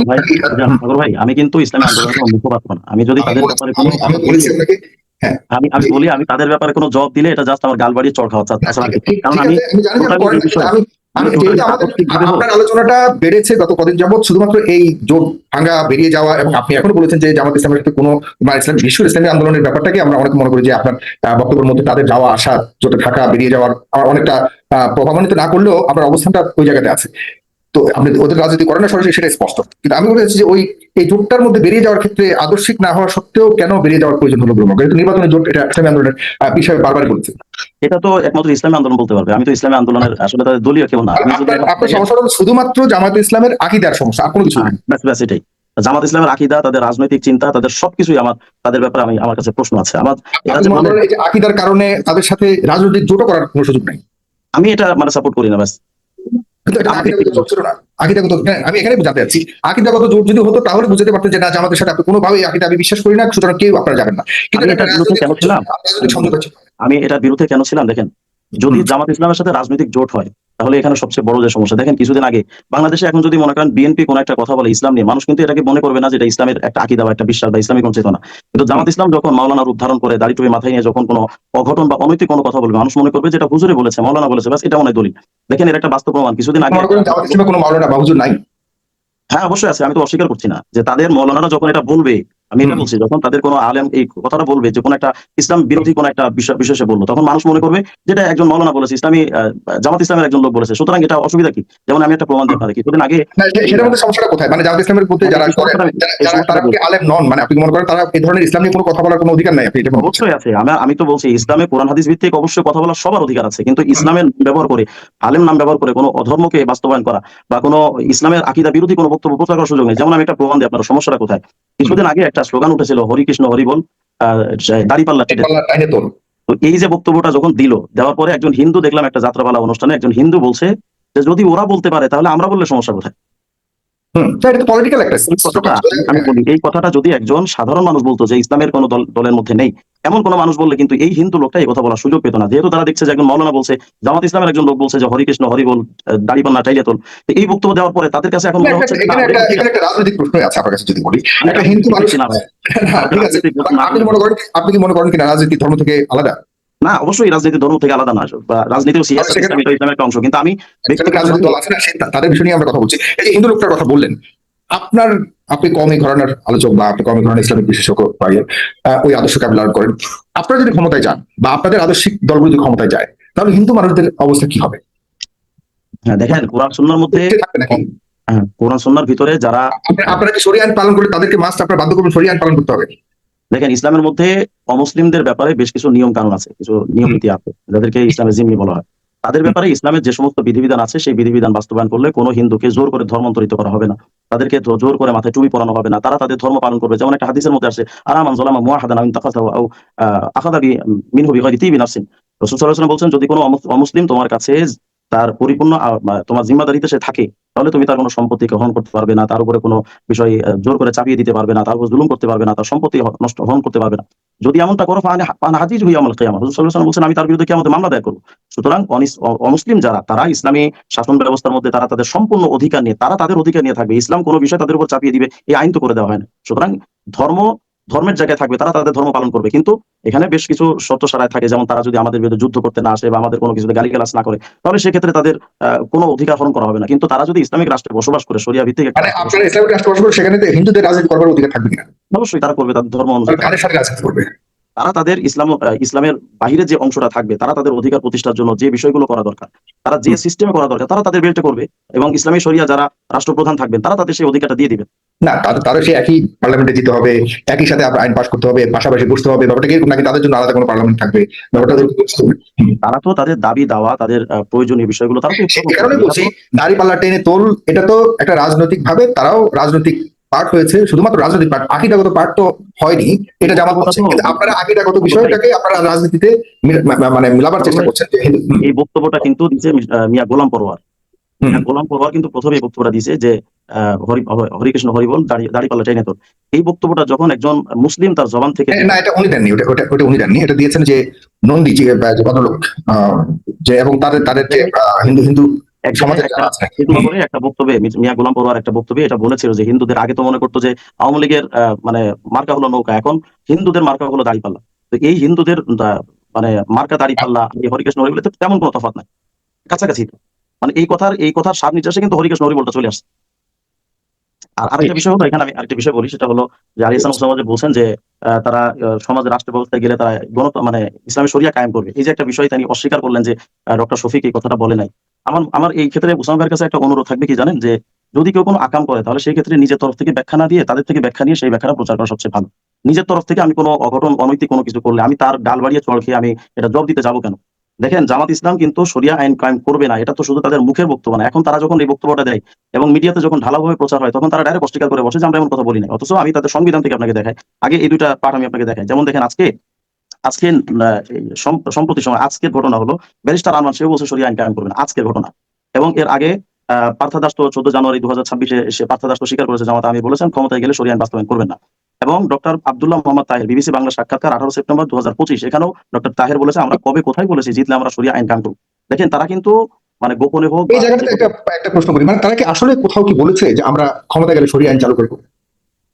তাহলে তাদের অর্থ একামতের দিনের অর্থ কি? না মানে এটা বলেছে কিনা তারা যে আমরা ক্ষমতায় গেলে, তাদের মানে ধরুন আমরা এবার 2024-26-এর এই যে নির্বাচনটা হচ্ছে এখানে গেলে আমরা সরিয়া আইন চালু করবো, তারা হয়তো এমনটা বলেছে কিনা যে আমরা কখনো এবার অন্তত গেলে সরিয়া আইন চালু করবো না, কিন্তু সরিয়া আইনকে তারা বিশ্বাস করে এবারের জন্য হয়তো আমরা ক্ষমতা যদি পাই আমরা সরিয়া আইন চালু করবো না। আমি জানি না এই ধরনের স্টেটমেন্ট দিয়েছে কিনা, কিন্তু কোথাও কি বলেছে কিনা যে আমরা সরিয়া আইন চালু করবো এবার ক্ষমতায় গেলে, এইবার ক্ষমতায় গেলেছি এরকম বলেছে? সংগঠনের নাম কিন্তু জামাতে ইসলামী। ভাই আমি বলি, তাদের সংগঠনের নাম কিন্তু জামাতে ইসলামী, তাদের লোগোর মধ্যে কিন্তু আছে আতিমুদ্দিন, দিন কায়েম করো। তো শরিয়া ছাড়া দিন হয় কেমনে? না আমার প্রশ্ন ওখানে যে তারা বলেছে কিনা যে আমরা চালু করবো, চালু করতে বললে না তখন আরেকটা প্রশ্ন আসে যে কেন আপনি আগে বলেছেন চালু করবো, এখন কেন বলছেন চালু করবেন না, এই প্রশ্ন করতে পারতাম। তাদের হয়তো ইচ্ছা আছে, আমি ওইটা জাস্ট ইন পার্টিকুলারলি ওই অংশটুকু জানতে চাচ্ছি যে এরকম বলেছে কিনা তারা করেন যে আমরা ক্ষমতা গেলে। তাদের জন্মটাই তো একামতের দিনের স্লোগান। এটা আমাদের পারসেপশন, ডেফিনেটলি আমরা জানি যে তারা ক্ষমতায়, তারা ইসলামিক দল, তারা এটা করবে, কিন্তু এরকম কোনো কমিটমেন্ট তারা করেছে কিনা একটু এটা জানতে চাচ্ছি। দেখেন তাদের একটা স্লোগান আছে, হ্যাঁ তাদের একটা স্লোগান আছে, কোরআনের আইন চাই, সৎ লোকের শাসন চাই। তো কোরআনের আইন মানে কি? কোরআনের আইন মানে তো শরিয়ত, তাই না? তাদের এই স্লোগানটাই তো তারা দিয়ে আসতেছে, কোরআনের আইন চাই, সৎ লোকের শাসন চাই। একটু আগে উসমান ভাই কিন্তু এই কথা বলছেন যে তাদের স্লোগানটা তারা কেন পাল্টাচ্ছে না যদি তারা শরিয়া আইন না চায়। তো উসমান ভাই একটু আগে স্বীকার করলেন, এরপর আপনি একটা নতুন করে প্রশ্ন আসতে তোমার সুযোগ নাই। জি, আমি একটু যদি আপনার কাছে আরেকটু ইয়ে করতে চাই, সেটা হলো যে আপনাদের, আমি বারবার প্রশ্ন চলে আসে সেই ইসলামী আন্দোলনকে নিয়ে, আপনি তো বারবার বিজয় করছেন যে আপনি ইসলামী আন্দোলনের কেউ না। আমি তো তাদের মতবাদ না, আমি সেটা হলো শুধু আকীদার ব্যাপারে যদি জামাত ইসলাম স্পষ্ট করে তাহলে তার কারণ হলো আমার কাছে কিছু প্রশ্ন ছিল আপনার জন্য, কিন্তু আপনি তো ওন করছেন না ইসলামী আন্দোলনকে, সে কারণে আমি প্রশ্ন সেরকম ভাবে করতেও পারছি না। দেখেন সাগর ভাই, ওসামা সাহেবের পরিবর্তনটাকে আপনি কিভাবে দেখেন? দেখেন ওসামা সাহেবের পরিবর্তনটা আমি মানে গিরগিটির মতো দেখছি, মানে সময় সময় শুধু পরিবর্তন। ওসামা ভাইয়ের একটা বক্তব্য ছিল কিছুদিন আগে যে যদি কেউ বারবার মাসলাক পরিবর্তন করে সে যেখানে যায় সেখানে লাথি খায়, এটা কিন্তু ওসামা ভাইয়ের বক্তব্য। এখন আমার প্রশ্ন হলো, কিছুদিন আগে উনি গণতন্ত্রের কঠোর বিরোধী ছিলেন, কদিন পরে তিনি খেলাফত মজলিসে গেলেন, এখন আবার তিনি জামাত ইসলামে চলে আসেন। এই যে বারবার মাসলাক পরিবর্তন করছেন আমাদের ওসামা ভাই, যদিও তিনি এখন দাবি করবেন যে আমি মওদুদের আকীদা মানি না, অথচ জামাত আর মওদুদি একই জিনিস, এটা মুখে বললে তার হয় না। তো এই যে ওসামা ভাই বারবার মানে অবস্থান পরিবর্তন করছেন, শুরুতে তিনি একটা কথা বলেছিলেন যে আমি যদি কখনো গণতন্ত্র এটাকে আমি যে হালাল মনে করি বা গণতন্ত্রকে বৈধ মনে করি বা গণতন্ত্রের পক্ষে যায়, তাহলে আমি তো তখন ইমানদারি থাকবো না। অথচ আপনি দেখবেন বাংলাদেশের জামাত ইসলামী যে গঠনতন্ত্রটা আছে আমার সাথে, এই যে জামাত ইসলামের গঠনতন্ত্র, এই গঠনতন্ত্রের মধ্যে দেখেন তারা শরিয়া আইন কায়েমের ব্যাপারটাই তারা কি বলে স্পষ্ট ভাবে, আমি এটার একটু প্রমাণ দিই আপনাকে। গঠনতন্ত্রের 10 নম্বর পৃষ্ঠার মধ্যে তারা এই মানে গণতান্ত্রিক পদ্ধতির ব্যাপারে জামাত ইসলাম লিখেছে, এক কথায় জীবনের সর্ববিষয়ে কেবল আল্লাহ তাআলার বিধানকে একমাত্র হিদায়াত মানিয়া লইব, হিদায়াত হিসেবে মানিয়া লইব এবং আল্লাহ তাআলা দেওয়া শরীয়তের বিপরীত যাবতীয় নিয়ম নীতি ও পন্থা পদ্ধতিকে প্রত্যাখ্যান করিবে। এটা তাদের সাংবিধানিক অধিকার। একটু আগে আপনি যে প্রশ্ন করছেন, প্রশ্নের জবাবটা কিন্তু এখানে আছে। তারা স্পষ্ট বলেছে শরীয়তের বিপরীত যত আইন আছে সব আইনকে তারা প্রত্যাখ্যান করবে, এটা তাদের মৌলিক। কিন্তু এই যে শরীয়তের বিরুদ্ধে যত আইন আছে সব পন্থাবাদ, এটা তাদের সাংবিধানিক নিয়ম। কিন্তু ওই সংবিধানে আবার 12 নম্বর পৃষ্ঠার মধ্যে লিখছে যে বাংলাদেশ জামাত ইসলামী উহার বাঞ্ছিত সংশোধন ও সংস্কার কার্যকর করিবার জন্য নিয়মতান্ত্রিক ও গণতান্ত্রিক পন্থা অবলম্বন করিবে। 1 নম্বর প্রমাণ। 2 নম্বর, এই সংবিধানে 13 নম্বর পৃষ্ঠায় লিখেছে সংঘবদ্ধ প্রচেষ্টার মাধ্যমে বাংলাদেশের নিয়মতান্ত্রিক ও গণতান্ত্রিক পদ্ধতিতে সুবিচারপূর্ণ শাসন কায়েম করিয়া সমাজ হইতে সকল প্রকার জুলুম শোষণ নীতি ও অবিচার অবসান ঘটানো আহ্বান। আমার প্রশ্ন হলো, গণতন্ত্রের মাধ্যমে কি সমস্ত জুলুম অবসান করা সম্ভব কিনা? এটা আমার সম্ভবত ওসামা ভাই হয়তো তিনি জবাবটা দিবেন ইনশাআল্লাহ, যে গণতন্ত্রের মাধ্যমে মানবরচিত তন্ত্রের মাধ্যমে জুলুম শোষণ দুর্নীতি অবিচার এগুলো মুক্ত করা সম্ভব কিনা? যদি না হয় তাহলে জামাত ইসলাম এই যে কথাটা বললো যে গণতান্ত্রিক পদ্ধতিতে সুবিচারপূর্ণ শাসন কায়েম করিয়া গণতান্ত্রিক পদ্ধতিতে, তাহলে আমার প্রশ্ন হলো যে গণতন্ত্র ওসামা ভাই কঠোর বিরোধী, সেই গণতন্ত্রের পদ্ধতিতে যারা সুবিচার কায়েম করতে চায় ওসামা ভাই এদের ব্যাপারে তার রুইয়া কি? 3 নম্বর প্রমাণ হলো, এই গণতন্ত্রের 13 নম্বর পৃষ্ঠার মধ্যে আপনি দেখবেন নিয়মতান্ত্রিক ও গণতান্ত্রিক পন্থায় সরকার পরিবর্তন এবং সমাজের সর্বস্তরে আল্লাহ ভীরু চরিত্রবান সৎ যোগ্য লোকের নেতৃত্ব কায়েম চেষ্টা করা। আল্লাহ ভীরু লোকের ক্ষমতায়ন করবেন গণতান্ত্রিক পদ্ধতিতে। ওসামা ভাই এটাকে জবাব দিবেন যে গণতান্ত্রিক পদ্ধতিতে কোনো মানুষের এই সমাজে আল্লাহ ভীরু লোককে প্রতিষ্ঠা করা সম্ভব কিনা। 4 নম্বর, জামাত ইসলামের মূল লক্ষ্য উদ্দেশ্য কি সেটা আমি ওসামা ভাইকে বলবো যে আপনি গঠনতন্ত্র একটু 12 নম্বর পৃষ্ঠাটা পড়েন। জামাত ইসলামের গঠনতন্ত্র 12 নম্বর পৃষ্ঠা লিখছে, ধারা নম্বর 3, বাংলাদেশে নিয়মতান্ত্রিক ও গণতান্ত্রিক পদ্ধতিতে ন্যায় ও ইনসাফ ভিত্তিক সমাজ প্রতিষ্ঠা করা এবং মহান আল্লাহ তাআলা সন্তুষ্টি অর্জন করা। ভালো করে এই বাক্যটা একটু সাগর ভাই দেখেন, বাংলাদেশের নিয়মতান্ত্রিক ও গণতান্ত্রিক পদ্ধতিতে ন্যায় ও ইনসাফ ভিত্তিক সমাজ প্রতিষ্ঠা। আমার প্রশ্ন হলো, ওসামা ভাই জবাবটা দিবেন আশা করি, যেহেতু তিনি বলছেন যে জামাত ইসলাম দিন কায়েম করতে চায়। আমার প্রশ্ন হলো যে এই ইনসাফ ভিত্তিক সমাজ গঠন করতে গিয়ে গণতান্ত্রিক সিস্টেমে সম্ভব কিনা, গণতন্ত্র দিয়ে সমাজে ইনসাফ কায়েম করা সম্ভব কিনা। আর 5 নম্বর প্রশ্ন জবাব হলো, 5 নম্বর বক্তব্য হলো, গণতন্ত্র দেশের স্বাধীনতা সর্বমত রক্ষার্থে যখন যে পদক্ষেপ প্রয়োজন তা গ্রহণ করতে হবে। এটা গণতন্ত্রের 26 নম্বর পৃষ্ঠায় জামাত ইসলাম লিখেছে যে গণতন্ত্রকে যদি রক্ষা করতে হয় তাহলে যে কোনো এই ব্যাপারে পদক্ষেপ নেওয়া উচিত। আমার প্রশ্ন হলো, গণতন্ত্রকে প্রতিষ্ঠা করার জন্য ওসামা ভাই আন্দোলন এই যে উনি জামাত ইসলামে ঢুকলেন, উনি এই ধারাগুলোকে তিনি স্বীকার করেন কিনা? যদি স্বীকার না করেন তাহলে উনি স্পষ্ট করে ভাবে বলুক যে আমি জামাত ইসলামের সংবিধান মানি না। আর যদি তিনি মেনেই যদি ঢুকে থাকেন, তাহলে আমার প্রশ্ন হলো যে আপনি যে বলেছিলেন যদি গণতন্ত্রকে কেউ মেনে নেয় বা গণতন্ত্রকে যদি কেউ বৈধ মনে করে নেয়, তাহলে তার ইমান থাকবে না। তাহলে আমার প্রশ্ন হলো, আমাদের ওসামা ভাইয়ের ইমান আছে নাকি তার স্ত্রীকে হালাল আছে? আমার এই প্রশ্নের জবাবটা ওসামা ভাই দিয়ে দিই। জি, আমার দুটা ছোট্ট প্রশ্ন আছে আপনার কাছে, এরপরে আপনার পর্বটা শেষ করবো। সেটা হলো যে আপনি একটু আগে তো বললেন, ওই শব্দটি আমি উদ্ধ করছি যে উনি আপনি তাকে গিরগিটি বলেছেন, এই শব্দটি গ্রহণযোগ্য না, আমি এটাকে তুলে নিচ্ছি, আশা করি করবেন। কিন্তু পরিবর্তন, তিনি তার অবস্থানকে পরিবর্তন করছে, সেটা আপনি বোঝাতে চেয়েছেন। এই আপনার এই অনুভবটা কি এখন হলো তিনি জামাতে যোগ দিয়েছেন বলে এই কারণে হলো, নাকি এর আগেও ওনার প্রতি এরকম ধরনের একটা দৃষ্টিভঙ্গি আপনার ছিল? না, একটা বিষয় হলো, যখন তিনি প্রথম গণতন্ত্র বিরুদ্ধে বা মানবরচিত তন্ত্রের বিরুদ্ধে ব্যাপকভাবে আলোচনা করতেন, আপনি দেখে থাকবেন যে সাগর ভাই, ওসামা ভাইকে কিন্তু মানুষ কলিজা দিয়ে ভালোবেসেছে, যেহেতু তিনি সকল মানে এখন কি ভালোবাসে না? ভালোবাসে। কিন্তু আপনার তার লোক দেখেন, গতকালকে একটা লোক আমাকে কমেন্ট করছে যে ওসামা ভাইয়ের একটা বই কিনছিল উনি আজমতে সাহাবার উপরে, যখন তিনি জামাত ইসলামে যোগ দিয়েছে উনি ওই বইটা পুড়ায় ফেলছে। এটা কি ভালোবাসার নমুনা? তো এই যে উনি অস্থির প্রকৃতির মানুষ, মানে মুহূর্তে মুহূর্তে পরিবর্তন হচ্ছেন, এই জামাত ইসলামে কয়দিন থাকবেন সেটাও তো আমাদের এখন আমজনতার প্রশ্ন। যাক, এটা তার ব্যক্তিগত বড় একটা প্রশ্ন করেছেন, এটা আমি জিজ্ঞাসা করবো ডেফিনেটলি জনাব ওসামা, আপনি বলবেন এটাকে। ইসলামী আন্দোলন সাগর বা ভাই, ইসলামী আন্দোলন বলছি না আমি আপনাকে। আমি 8:30 পর্যন্ত থাকতে চেয়েছিলাম, আমার তো প্রোগ্রামে যাওয়া দরকার। হ্যাঁ সে ঠিক, আচ্ছা ঠিক আছে, আমি আবার আসছি আপনার কাছে। জনাব আলী হাসান বক্স, প্লিজ। অনেকগুলি প্রশ্ন করছি, আমি নতুন কোনো প্রশ্ন করবো না। তবে আপনার পরিবর্তন করছেন আপনি বারবার। আপনার একটা অনুষ্ঠানে আপনি বহু আগে একটা ক্লিপ আপনাকে মনে করি, আপনি বলেছিলেন যে গণতন্ত্র কুফর, গণতন্ত্র হারাম। অথচ দেখলাম আপনি খেলাফত মজলিস গিয়ে আপনি ঘড়ি মার্কায় যোগ দিলেন। যে গণতন্ত্রকে কুফর বললেন, সেই গণতন্ত্র রাজনীতি আপনি ফিরতে চেয়েছেন। এটা কি আকিদাগত পরিবর্তন নাকি রাজনৈতিক, এরকম একটা প্রশ্ন আছে। এই অবস্থানটি কিভাবে দেখেন? যাক, মুফতি রেজওয়ান রফিক ভাই অত্যন্ত লম্বা এবং সুদীর্ঘ আলোচনা করেছেন। প্রত্যেকটা পয়েন্টই আমার সামনে আছে এবং আমি অল্প অল্প করে সবগুলো পয়েন্টের জবাব দিব। তাও কোনো একটা যদি ছুটে যায় আপনি আমাকে মনে করিয়ে দিবেন, ইনশাআল্লাহ সেটা জবাব দিয়ে দিব। প্রথম পয়েন্ট তিনি বলেছিলেন যে জামাত কোনো ইসলামী দল নয়। যেহেতু ইসলামী দল না, সুতরাং অন্য দলগুলো তার সাথে গিয়ে জোটবদ্ধ হোক, সেটা তিনি শুরু থেকে চাননি। ভালো কথা, তাকে অভিনন্দন। তাহলে বিএনপি কে ইসলামী দল নাকি আওয়ামী লীগ ইসলামী দল? বিএনপির সাথে যে জমিয়ত জোটবদ্ধ আছে, শুধু জোটবদ্ধ না, মাওলানা মুনীর কাসেমি সাহেবকে আমরা দেখেছি, তিনি বলেছেন তিনি রক্তমাংসে বিএনপি, এবং শুধুমাত্র হুজুর দেখে জমিয়ত করছেন, না হলে তিনি বিএনপি। এবং এই পরিমাণ তোষামোদী তারা করছেন, তিনি এবং অন্যান্য আরো কয়েকজন প্রার্থী, সবার নাম আমি আনতে চাচ্ছি না, যে ওই দলের লোকরা পর্যন্ত বিরক্ত যে তোষামোদী এখনই যদি এই হারে করে, তাহলে ক্ষমতায় যাওয়ার পরে ওই দল যদি ক্ষমতায় যায় সেক্ষেত্রে কিভাবে তোষামোদী হবে।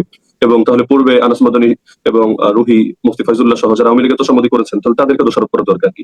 তো যদি এটা মেনেই নেন যে জামাত কোন ইসলামী দল নয়, এটাই যদি আমাদের রেজওয়ান রফিক ভাইদের দৃষ্টিভঙ্গি হয়, তাহলে আর জোট করতে ওনাদের বাধা কোথায়? যেহেতু ইসলামী দল নয় বলছেন, তাহলে অন্যান্য ইসলামী দল নয়, সেখানে গেলে জোট না। বিভিন্ন আলেম নৌকার প্রতীক নিয়ে, ধানের শীষ প্রতীক নিয়ে সেই দলে অন্তর্ভুক্ত হয়ে সংসদে পর্যন্ত গিয়েছেন, সেখানে কি ইমানের প্রশ্ন আসেনি? সব প্রশ্ন শুধু এই জায়গায় আসলো। বিষয়টা আসলে বেশ ইন্টারেস্টিং। দ্বিতীয় বিষয় হলো, তিনি 8টা পয়েন্ট দেখিয়েছেন, যে তার মূল বিষয় ছিল যে মওদুদী ও জামাত এক ও অভিন্ন, এবং যারা এগুলো দিয়ে তিনি বোঝাতে চেয়েছেন যারা জামাত ইসলামী করে সকলে আকীদায় এবং ফিকহি মাযহাবে তারা মওদুদীকে মানতে বাধ্য, এটা বুঝিয়েছেন।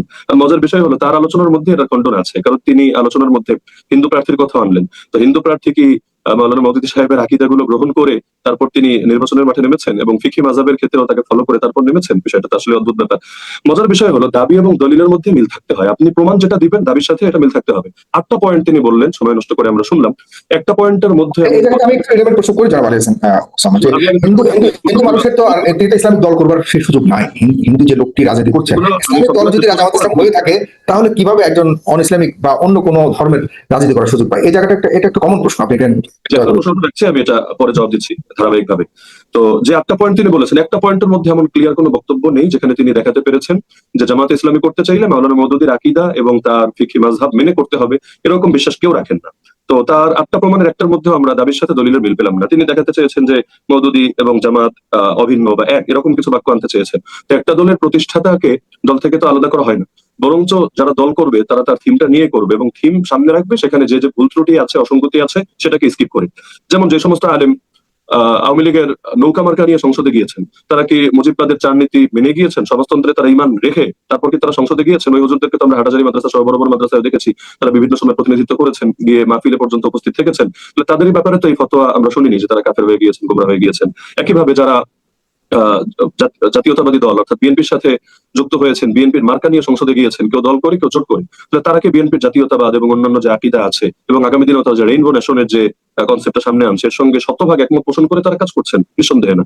একটা দলের প্রধানকে সেই দল থেকে আলাদা করা যায় না। তো চিন্তাধারা বলতে এই দলের যে কাঠামো, এই দলের কাজের পদ্ধতি, কর্মপন্থা, কর্মসূচি, এগুলো তো মওদুদী সাহেব যেভাবে উপস্থাপন করে গিয়েছেন সেটা সংস্কার হতে হতে হতে ওই ধারাটাই তো চলে আসছে। কিন্তু এর মানে এটা না যে এখানে তাকে আকীদার ইমাম বা তাকে মাযহাবের ইমাম হিসেবে স্বীকৃতি দেওয়া হচ্ছে। তিনি বললেন ডাক্তার শফিক সাহেব আজকে লিখে দিক যে মওদুদী সাহেবের আকীদা এবং তার ফিক আমরা অনুসরণ করি না, অর্থাৎ তাকে আকীদার ইমাম, ফিকহির ইমাম মানি না। আমি বলবো উল্টাটার পক্ষে কোনো প্রমাণ আছে?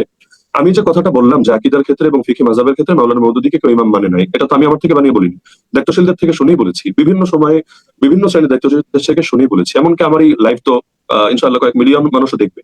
তার ভেতরে যদি আমার এই দাবিটা অযৌক্তিক হয় যে আমি যে বারবার বলছি মাওলানা মওদুদী সাহেব তিনি আকীদার ইমাম বা ফিকহের ইমাম মনে করে তো জামায়াতে ইসলামী করেন না, তাহলে অবশ্যই দেখবেন এটার প্রতিবাদ আসবে, কাউন্টার আসবে, এটার ব্যাপারে বিভিন্ন অফিসিয়াল বিবৃতি আসবে। তো না আসাই প্রমাণ করবে, আলাদা করে ওনাকে আবার কেন লিখে দিতে হবে?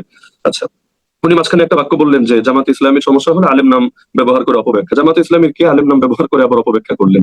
এখানে আলেম যারা তারা তো আলেম, হ্যাঁ আলেমও কখনো ভুল বলতে পারেন, সেটা ভিন্ন আলাপ, কিন্তু আলেম না হয়ে আলেম নাম ব্যবহার করে অপব্যাখ্যা আবার কবে করলেন? তিনি আরেকটা প্রসঙ্গ বললেন হরিকৃষ্ণ হরিবোল দাড়িপাল্লা টাইনাতোল, এই বাক্যটার ব্যাপারে যে এটা একটা ইসলামী দলের নেতারা কিভাবে বলেন। একজন হিন্দু প্রার্থী এটা বলেছেন, তো হিন্দু প্রার্থী তিনি যখন বলবেন তিনি তো তার জাতিকে তার ভাষাই বলবেন। তিনি দাবি করতে চাইলেন শুধু হিন্দু প্রার্থী না, কোনো মুসলিম কর্মীও এটা মুখে বলেছেন।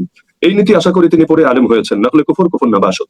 কোন একটা বাক্য যদি কুফরি বাক্য হয় কিন্তু আপনি সেটা জাস্ট কপি পেস্ট করলেন, সেটা আপনি উল্লেখ করলেন তাদেরকে কোনো একটা মেসেজ দেওয়ার জন্য, বা তারা কি বলে বা তাদের মানে ভেতরে কি মেসেজটা আছে এটা প্রচার করার জন্য, নিজের আকীদা হিসাবে না, বরং জাস্ট তাদেরটা কপি পেস্ট করার জন্য, এতে না ইমানের কোনো সমস্যা হয় না অন্য কিছুর কোনো সমস্যা হয়। তো হরিকৃষ্ণ হরি বলে এই বাক্যের উপর কোন মুসলিম ইমান নিয়ে তারপর এটাকে তারা ঘোষণা দিয়েছেন, বরং প্রচুর পরিমাণ কারণ নির্বাচনের মাঠে আমরা জানি ভোটের রাজনীতিতে সবার ভোটের দামে রেজন রফিকের ভাইয়ের ভোটের দামও যা, একজন হিরুঞ্চি একজন গানজটির ভোটের দামটা একই সমান।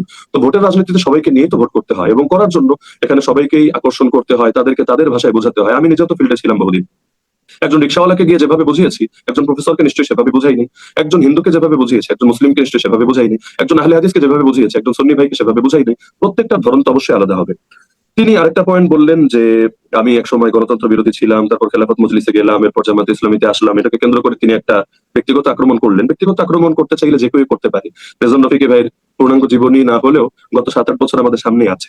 তিনি কখনকার পক্ষ নিয়েছেন, আবার দুদিন পর তাকে লাথি মেরেছেন, তার উস্তাদের পক্ষ কখন নিয়েছেন, আবার দুদিন পর উস্তাদকে ক্রিটিসাইজ করেছেন, সব আছে। কিন্তু ব্যক্তিগত আক্রমণে আমি বিশ্বাসী না, এজন্য আমি সেই প্রসঙ্গগুলো সম্পূর্ণ স্কিপ করবো। তিনি একটা গালিও দিয়ে বসলেন, যাই হোক, তিনি যদি মনে করেন আমাকে গালি দিয়ে তার কয়েকটা নেকি হবে, আমার সমস্যা নেই। কিন্তু যে পয়েন্টটা তিনি বললেন যে গণতন্ত্র বিরোধী ছিলাম, এরপর খেলাফত মজলিসে গেলাম, জামাতে ইসলামী আসলাম, তিনি বোঝাতে চাইলেন বলেছেন আপনার ব্যাপারে যে আপনি অনেক পরিবর্তনশীল, মানে কোথাও একদিন থাকেন না, এবং সামনেও যে এখানে থাকবেন আপনি এটা নিয়েও তিনি সন্দেহ প্রকাশ করছেন। এই ব্যাপারে আপনি প্রতিটা পয়েন্টই বলবো, কোনোটাই বাদ দিব না ইনশাআল্লাহ। তো গণতন্ত্র বিরোধী ছিলাম, এখন গণতন্ত্রের পক্ষাবলম্বী হলাম। তিনি দাবি করলেন যে আগে হারাম বলেছি, এখন হালাল কবে বললাম? আমাকে কষ্ট করে ওনাকে লিঙ্কটা দিতে বলবেন যে আমি কোন লেখায় অথবা কোন বক্তৃতায় বললাম যে গণতন্ত্র হালাল, গণতন্ত্র ফরজ, গণতন্ত্র ওয়াজিব। দেখেন রোকন সিলেবাসও যদি পড়ে, উনি আশা করি সমালোচনা করার আগে পড়ে নেওয়া উচিত। জামায়াত ইসলামের রোকন সিলেবাসও যদি তিনি এক নজর দেখতেন, সেখানে স্পষ্ট আছে। এটা আমার কথা না, আমি তো আমারটা বলা লাগবে না, এখানেটাও যদি বলি যে গণতন্ত্র বলতে পশ্চিমা গণতন্ত্র যেটা আছে এটার বিরুদ্ধে স্বয়ং মাওলানা মওদুদীর নিজের বই আছে। পশ্চিমা গণতন্ত্রের মূল কথাই হলো জনগণের সার্বভৌমত্ব বিশ্বাস করা, জনগণের সব ক্ষমতার মালিক, সব ক্ষমতার উৎস, তাদেরকেই আইন প্রণেতা বিধান প্রণেতা, এই ইমান এই বিশ্বাস রাখা। এটা কখনোই কোনো ইসলামী দল, আপত্তি শুধু জামাত কেন, সব ইসলামী দলের উপরই করা যাবে, কিন্তু এটার সঙ্গে একটা ইসলামী দল একমত হবে না। আপনারা জানেন বিগত সময়ে আওয়ামী লীগের আমলে জামাত ইসলামের তাদের বাতিল করে দেওয়া হয়েছে, নিবন্ধন। যেই যে কারণ দেখিয়ে বাতিল করা হয়েছে এর মধ্যে অন্যতম পয়েন্টে কিন্তু এটা তো ওনাদের কেন নজরে আসে না আমি বুঝি না। পয়েন্টই ছিল এটা যে তারা কেন রবের সার্বভৌমত্বের কথা বলে, আল্লাহই সকল ক্ষমতার মালিক, এই কথা তারা কেন বলে? জনগণ না সকল ক্ষমতার মালিক, এটা গণতন্ত্রের মূল কথা। তো দেখা যাচ্ছে শত্রুর চোখ দিয়ে তাকালে তো বোঝা যায় যে তারা আসলে এই সংগঠনটাকে কিভাবে মূল্যায়ন করে। বাস্তবতা হলো পশ্চিমা গণতন্ত্রের যে মূল কথা জনগণের সার্বভৌমত্বে বিশ্বাস করা, এটা যে কেউ বিশ্বাস করলে তার ঈমান থাকতে পারে না। তাহলে বলবেন তাহলে এই দলগুলো তারা যে গণতান্ত্রিক ধারা রাজনীতি করছেন, যদিও রেজন রফিক ভাইয়ের উস্তাদ মামুনুল হক সাহেবও করছেন, অন্যান্য ইসলামী আন্দোলন এবং সব দল এই ধারাই তো আন্দোলন করছেন, এমন না বাংলাদেশে কেউ এখানে কোন সশস্ত্র জিহাদি ধারা আন্দোলন করছেন, সকলের পলিটিক্স এই সিস্টেমই হচ্ছে। আপত্তিটা তো সকলের উপর আসবে। আমি আমার জায়গা থেকে ক্লিয়ার করছি, গণতন্ত্রের ব্যাপারে আমার আগের কথা যা ছিল এখনো তা আছে, ইনশাআল্লাহ চিরকাল তাই থাকবে। বাকি হলো এই যে দলগুলো যারা গণতান্ত্রিক ধারা রাজনীতি করছে তাদের মুখ থেকে গণতন্ত্র শব্দটা শোনা আর পশ্চিমাদের মুখ থেকে গণতন্ত্র শব্দটা শোনা, দুইটা শুনলে একই তো দেখা যাচ্ছে, হুকুম লাগাতেও একই হুকুম লাগাতেই মন চাচ্ছে। কিন্তু এটা একজন আওয়াম করতে পারে, কিন্তু উনি একজন আহলে ইলম হিসেবে বুঝতে হয় যে কোন পরিভাষার উপর আপনি হুকুম লাগাতে চাইলে পরিভাষাটা যারা ব্যবহার করছে কোন অর্থে ব্যবহার করছে এটা আপনাকে সামনে রাখতে হবে। জাস্ট একটা আমি উদাহরণ যদি দিই, ইমাম তিরমিজির কিতাব যদি কেউ পড়ে, সুনানে তিরমিজি, সেখানে বারবার তিনি একটা শব্দ বলেন হাযা হাদিসুন হাসানুন সহিহ, এই হাদিসটা হাসান ও এই হাদিসটা সহিহ। যে কোনো ছাত্র গেলে পেরেশান হয়, আল্লাহ এটা কেমন কথা, সহিহ হাদিস তো এটা অনেক উচ্চ ক্যাটাগরি, হাসান তো এটা তার চাইতে নিম্ন ক্যাটাগরি, একই হাদিস সহিহ, একই হাদিস হাসানও, যেমন একই লোক লম্বা আবার ওই লোকটা খাটো, এটা কিভাবে সম্ভব? এখন এটার ব্যাখ্যা যারা দাওরে হাদিস পড়েছে, আলেম হয়েছে, সবাই জানে যে এখানে হাসান সহিহ এই শব্দটা আমি অন্য বই থেকে ব্যাখ্যা নিব, এরপর ইমাম তিরমিজির কথা বোঝার চেষ্টা করব, জীবনে বোঝা সম্ভব না। বরং ইমাম তিরমিজির পরিভাষা আলাদা, তার নিজস্ব পরিভাষা আছে। তিনি হাসান সহিহ একসঙ্গে বলে কি বুঝান, এটা তার ইলাল কিতাবের মধ্যে তিনি নিজে স্পষ্ট করেছেন যে আমার নিকট হাসান মানি এটা, সহি মানি এটা, অর্থাৎ অন্যদের পরিভাষা আলাদা, তার পরিভাষা আলাদা। তো এই যে তিনি সংবিধান থেকে বারবার দেখালেন যে গণতান্ত্রিক গণতান্ত্রিক গণতান্ত্রিক, এই শব্দটা যখন গঠনতন্ত্রে ব্যবহার করা হয়েছে, এর দ্বারা কি মিন করা হয়েছে? এর দ্বারা এটা কখনোই মিন করা হয়নি যে তারা রবের সার্বভৌমত্ব অস্বীকার করে জনগণের সার্বভৌমত্ব বিশ্বাস করেছেন। এমনটা হলে তাদের নিবন্ধন কেন শেখ হাসিনা বাতিল করলো? বরং এখানে উদ্দেশ্য হলো যে কোনো কিছু এখানে জনগণের উপর চাপিয়ে দেওয়া হবে না, যেহেতু বিদ্যমান কাঠামোর ভেতরে রাজনীতি করছেন যারাই ক্ষমতায় যাবেন, বাদ দিলাম জামাত না গেল, চরমনাই ক্ষমতায় গেল, তারা আজকে গিয়ে আগামীকাল থেকে চোরের হাত কাটা শুরু করবে? তারা ধর্ষক যারা আছে, জিনাকার যারা আছে, তাদেরকে বাইতুল মুকাররমের সামনে পাথর মেরে মেরে হত্যা করা শুরু করবে যদি তারা বিবাহিত হয়ে থাকে? এগুলো তারা করবে?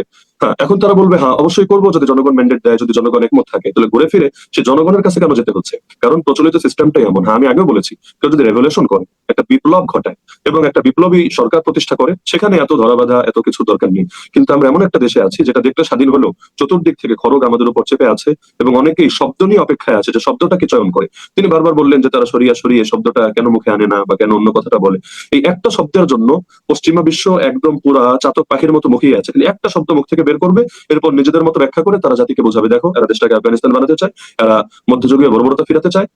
মূল বিষয় হলো বৃক্ষ তোমার নাম কি, ফলে পরিচয়, কাজ হওয়া দরকার। নাম কি দিল এটা মুখ্য বিষয় না। তো গণতন্ত্র এই শব্দটা যখন ব্যবহার করে, রকম সিলেবাসের মধ্যে আছে ইসলামী জমহুরি খেলাফত। এটা কি জিনিস? ইরানের নামের আগেও দেখবেন ইসলামিক রিপাবলিক, রিপাবলিক। তারা রেভলিউশন করে সরকারে গেল, তাহলে রিপাবলিক প্রজাতন্ত্র এই শব্দটা কেন রাখতে হলো? বাংলাদেশে এখনো আছে গণপ্রজাতন্ত্রী বাংলাদেশ, এই গণপ্রজাতন্ত্র কথাটা কেন রাখতে হচ্ছে দেশে? তাহলে মূল বিষয় হলো কোন ইসলামী দল যখন তারা গণতান্ত্রিক প্রক্রিয়া রাজনীতি করেন, তারা এই অর্থে করেন না যে তারা আল্লাহকে বাদ দিয়ে জনগণকে ক্ষমতার মালিক মানেন। তাহলে কি অর্থে করেন? স্পষ্ট কথা, তারা এই অর্থে করেন যে সার্বভৌম ক্ষমতার মালিক রব্বুল আলামিন, সকল ক্ষমতার মালিক রব্বুল আলামিন, তাকে ক্ষমতার মালিক মেনে তার সার্বভৌমত্বে বিশ্বাস করে নিজেদের যাবতীয় ক্ষমতা এবং ইখতিয়ার তার দ্বীন আর শরীয়তের মধ্যে অর্পণ করে দেওয়া, সীমাবদ্ধ করে দেওয়া, ব্যাস এটা। যেটা কোরআনের এই আয়াতের অর্থ, ফালা রাব্বিকা লা ইউমিনুনা হাত্তা ইউহাক্কিমুকা ফীমা শাজারা বাইনাহুম। তো গণতন্ত্র, পশ্চিমা গণতন্ত্রের যে মূলমন্ত্র, গণতন্ত্র মানে জনগণের শাসন, জনগণের সার্বভৌমত্ব, এটার বিরুদ্ধে আগেও বলেছি, এখনো বলছি, চিরকাল বলবো। আগে হারাম বলেছি, নতুন করে হালাল বলছি। এরকম কোন প্রমাণ যদি তার জানা থাকে আমাকে দিলে আমি উপকৃত হব। আচ্ছা, তারপর তিনি বললেন যে গণতন্ত্রকে হালাল মনে করলে ইমানই তো থাকবে না। তো ইমান যেহেতু থাকবে না, আমার ইমান আছে কিনা, আমার স্ত্রী হালাল আছে কিনা। যাক, মাশাআল্লাহ, তিনি আমাকে নিয়ে বেশ চিন্তিত এবং তিনি আমাকে হয়তো কালেমা পড়ানোর জন্য মানসিকভাবে রেডি আছেন, এজন্য তাকে আন্তরিক ধন্যবাদ। এই যুগে এমন উপকারী বা কয়জনে করে। তো আমার ইমান আছে কিনা এটার ব্যাপারে আমি তো বললামই যে যেই কারণটা তিনি দেখালেন তার ব্যাখ্যা তো আমি স্পষ্টভাবে দিলাম। তারপরও যদি মনে হয় তার কাছে যে না আমি মুসলমান নেই, আমি কাফের হয়ে গিয়েছি, স্পষ্টভাবে ফতোয়া দিতে দ্বিধা নেই। অতীতে এমন বহুত হয়েছে, ইমাম বুখারী রাহমাতুল্লাহি আলাইহি তার জামানায় ফতোয়া দিয়ে দেশ থেকে বের করে দেওয়া হয়েছে। ইমাম ইবনে তাইমিয়াকে ফতোয়া দিয়ে জেলে এতবার ঢোকানো হয়েছে, আল্লাহর বান্দা লাশ হয়ে কারাগার থেকে বের হয়েছে। তো ফতোয়া তো রাজনৈতিক টুলস হিসাবে বহুত সময় ব্যবহার হয়। সম্প্রতি আমাদের সিলেটের এক মুফতি সাহেব ফতোয়া দিয়েছেন জামাত ইসলামী সহ সমস্ত এই জোটের দলগুলোকে ভোট দেওয়া হারাম, চরমনাই জোট থেকে বের হলেও তাদেরকেও দেওয়া হারাম, শুধু তার যে একটা দল আছে যারা বিএনপির সঙ্গে জোটবদ্ধ তাদেরকে দেওয়া হালাল। যদিও মজার বিষয়, তাদের দুই গ্রুপ মিলিয়ে পুরো বাংলাদেশে ক্যান্ডিডেট মাত্র 5 জন। তার মানে বাকি 295 আসনে কাকে ভোট দিয়ে ইমান বাঁচাবে? তার মানে বোঝাই যাচ্ছে যে এখানে যারা জাতীয়তাবাদের আকীদায় বিশ্বাসী তাদেরকে ভোট দিলেই এটা হালাল হবে। এমনকি শুনেছি, আল্লাহ ভালো জানেন, সেই মুফতি সাহেবের জামাই যারা লন্ডনে থাকেন, একজন জামাত ইসলামী করেন, একজন খেলাফত মজলিস করেন। তো যদি জামাত ইসলামের খেলাফত মজলিস করলে ইমান নাই থাকে, তাহলে ওনাদের জামাইদের ইমানেরই বা কি অবস্থা এবং তাদের সঙ্গে মেয়েরা সংসার করলে তাদের কি অবস্থা, এটা আল্লাহ রাব্বুল আলামিন ভালো জানেন। তিনি প্রশ্ন করলেন গণতন্ত্রের মাধ্যমে জুলুম দূর করা সম্ভব কিনা, গণতন্ত্রের মাধ্যমে শতলোকের শাসন কায়েম হবে কিনা। এগুলোর জবাব আমাকে জিজ্ঞেস না করে তিনি যেহেতু সগর্বে সবসময় পরিচয় দেন যে তিনি মাওলানা মামুনুল হক হাফিজাহুল্লাহ শাগরেদ, ওস্তাদের কাছে জিজ্ঞেস করলেই তো তিনি জানতে পারেন। এবং তিনি যেহেতু চরমনাই সরাসরি না করলেও ইসলামী আন্দোলনকে অনেকটা সমর্থন করেন বা তাদের পক্ষ থেকে সমর্থিত বা তাদের সমর্থকরা তার আইডিতে ব্যাপকভাবে তাকে সমর্থন জুগিয়ে থাকে, যেভাবে বলি না কেন তাদেরকে জিজ্ঞেস করলেই তো জানা যায়। এটা তো কোনো জামাতের ইস্যু না, এটা সব দলের কমন ইস্যু। আর বাস্তবতা হলো, আমি আগে বলেছি, এখনো বলছি, চিরকাল বলবো, যে একটা পূর্ণাঙ্গ বিপ্লব ছাড়া এই জাতির মুক্তি নেই। আজকেও আমি একটা, এই যে তার সাথে কথা শুরু হওয়ার সম্ভবত 14 মিনিট আগে হবে সর্বোচ্চ, আমি একটা ফেসবুকে পোস্ট করেছি যে বাংলাদেশে একটা ব্যাপক গণজাগরণ তৈরি হচ্ছে এবং এটা হবে, এখান থেকে একটা রেভলিউশন, এবং সেই রেভলিউশনটা ইসলাম পন্থা রেভলিউশন হবে ইনশাআল্লাহ। তো সর্বদাই আমি কথা বলি যে আমি বিশ্বাস করি, মনে প্রাণে বিশ্বাস করি, পূর্ণাঙ্গ একটা বিপ্লব, জাস্ট সংস্কার না। সংস্কার মানে হলো আগেরটা ঠিক রেখে ওই কোথাও হালকা পাতলা একটু আকবর করলাম, একটু সংযোজন বিয়োজন পরিমার্জন করলাম, এটা না। আমি মনে করি একটা বিপ্লব, বিপ্লব মানেই হলো পুরোনোটাকে ডাস্টবিনে ছুড়ে ফেলা, নতুনটা সমাজের মধ্যে প্রতিষ্ঠা করা। যেই বিপ্লবের স্বপ্ন নিয়ে এবারের আন্দোলন হয়েছিল, ফ্যাসিবাদ উৎখাত হয়েছিল, যদিও না বিপ্লবের সরকার হয়েছে না বিপ্লবের আশা পূর্ণ হয়েছে, অপূর্ণ রয়ে গেছে। এজন্য এটাকে আমরা গণ আন্দোলন বলি, বিপ্লবটা বলি না। তবে একটা বিপ্লব হবে, দুদিন আগে বা পরে সারা দেশে আমার আল্লাহ এই পরিবেশ করে দিবেন। ইমামরা বলতেন যে আল্লাহ যখন কোনো কিছু চান নিজেই সেটার উপায় উপকরণ তৈরি করে দেন, ইযা আরাদাল্লাহু শাইআন হাইয়া আলাহু আসবাবা। আরেকটা পয়েন্ট তিনি বলেছেন যে আমার তো কারো কথার ব্যাখ্যা দেওয়ার প্রয়োজন নেই, বরঞ্চ কেউ আকাম করলে এটার দায় আমাকে কেন নিব। হ্যাঁ, কথা অবশ্যই সত্য, এই নীতিতে আমি বিশ্বাস করি। তিনি যে কয়েকজনের কথা কোট করলেন, এখানে জামাত ইসলামী করে এমন অনেক কথাই বলতে পারি, সেগুলো আমাকে ডিফেন্ড করতে হবে এমন কোনো দায়, আটানা পয়সার দায় আমার নেই। এটা আমি কখনো করবো না।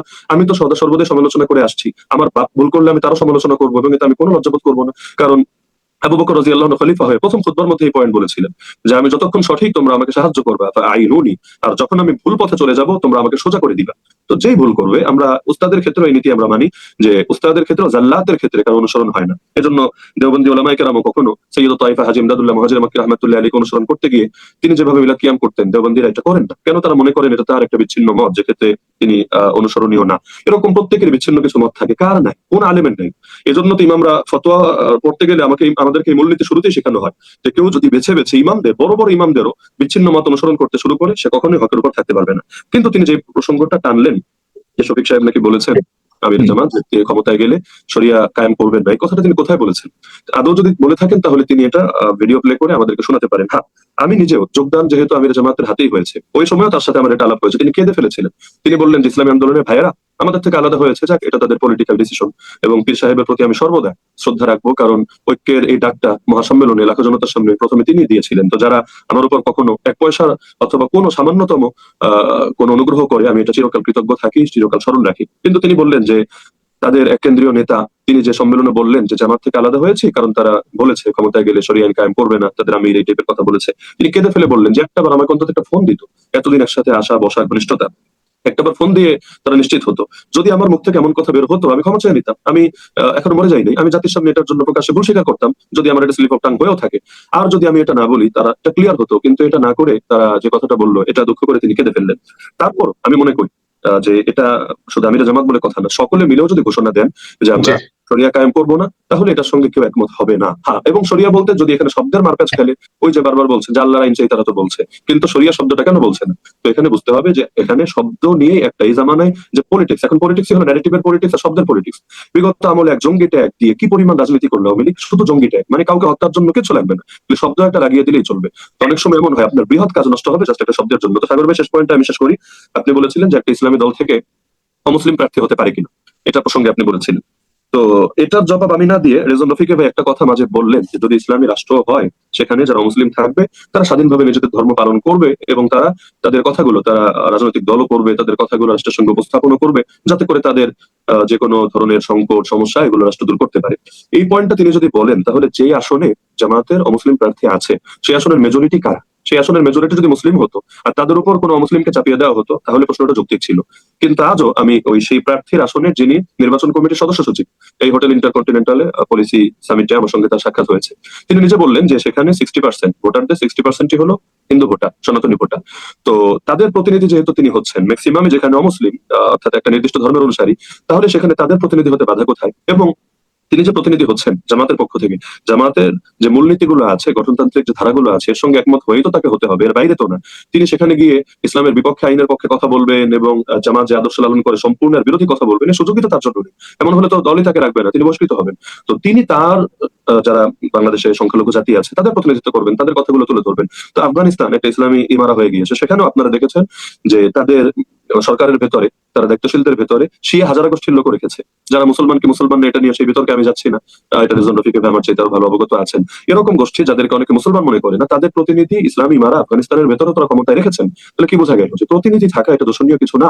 এবং তিনি যখন একটা ইসলামী সংগঠন থেকে প্রতিনিধিত্ব করছেন, এটা তো ভালো, কারণ তিনি এর ভ্যালুস, এর ভিশন, মিশন, এগুলোর সাথে একমত হয়েই তো তিনি এখানে কাজ করবেন। তো অবশ্যই সংখ্যালঘুদের অধিকার রক্ষা হবে এবং বিশ্ব দেখবে যে তারা কিভাবে।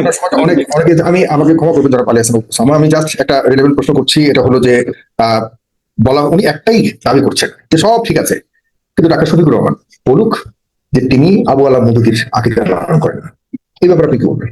উনি এটা যদি বলেন, উনি ওনার অবস্থান পরিবর্তন করবেন, সেখানে আপনি জি, অস্বীকার করতে হয় সেই জিনিস যেটা আগে কখনো স্বীকার করা হয়েছে বা এমন কোনো পরিবেশ ছিল। যেমন আমাকে যদি আপনি লিখে দিতে বলেন, এটা ফেস দ্য পিপলের স্টুডিওতে আমি বসা, আপনি আজকে অনলাইনে ঘোষণা দিলেন যে আমি আলী হাসান ওসামা এটা যাতে লিখে দেই যে অফিসটা আমার না, আমি তো হাসতে হাসতে লোটাবুটি খাবো যে এটা আমার, এই কথাটা আসলো কোথা থেকে? নতুন করে আমাকে কেন লিখে দিতে হবে যে এটা আমার না?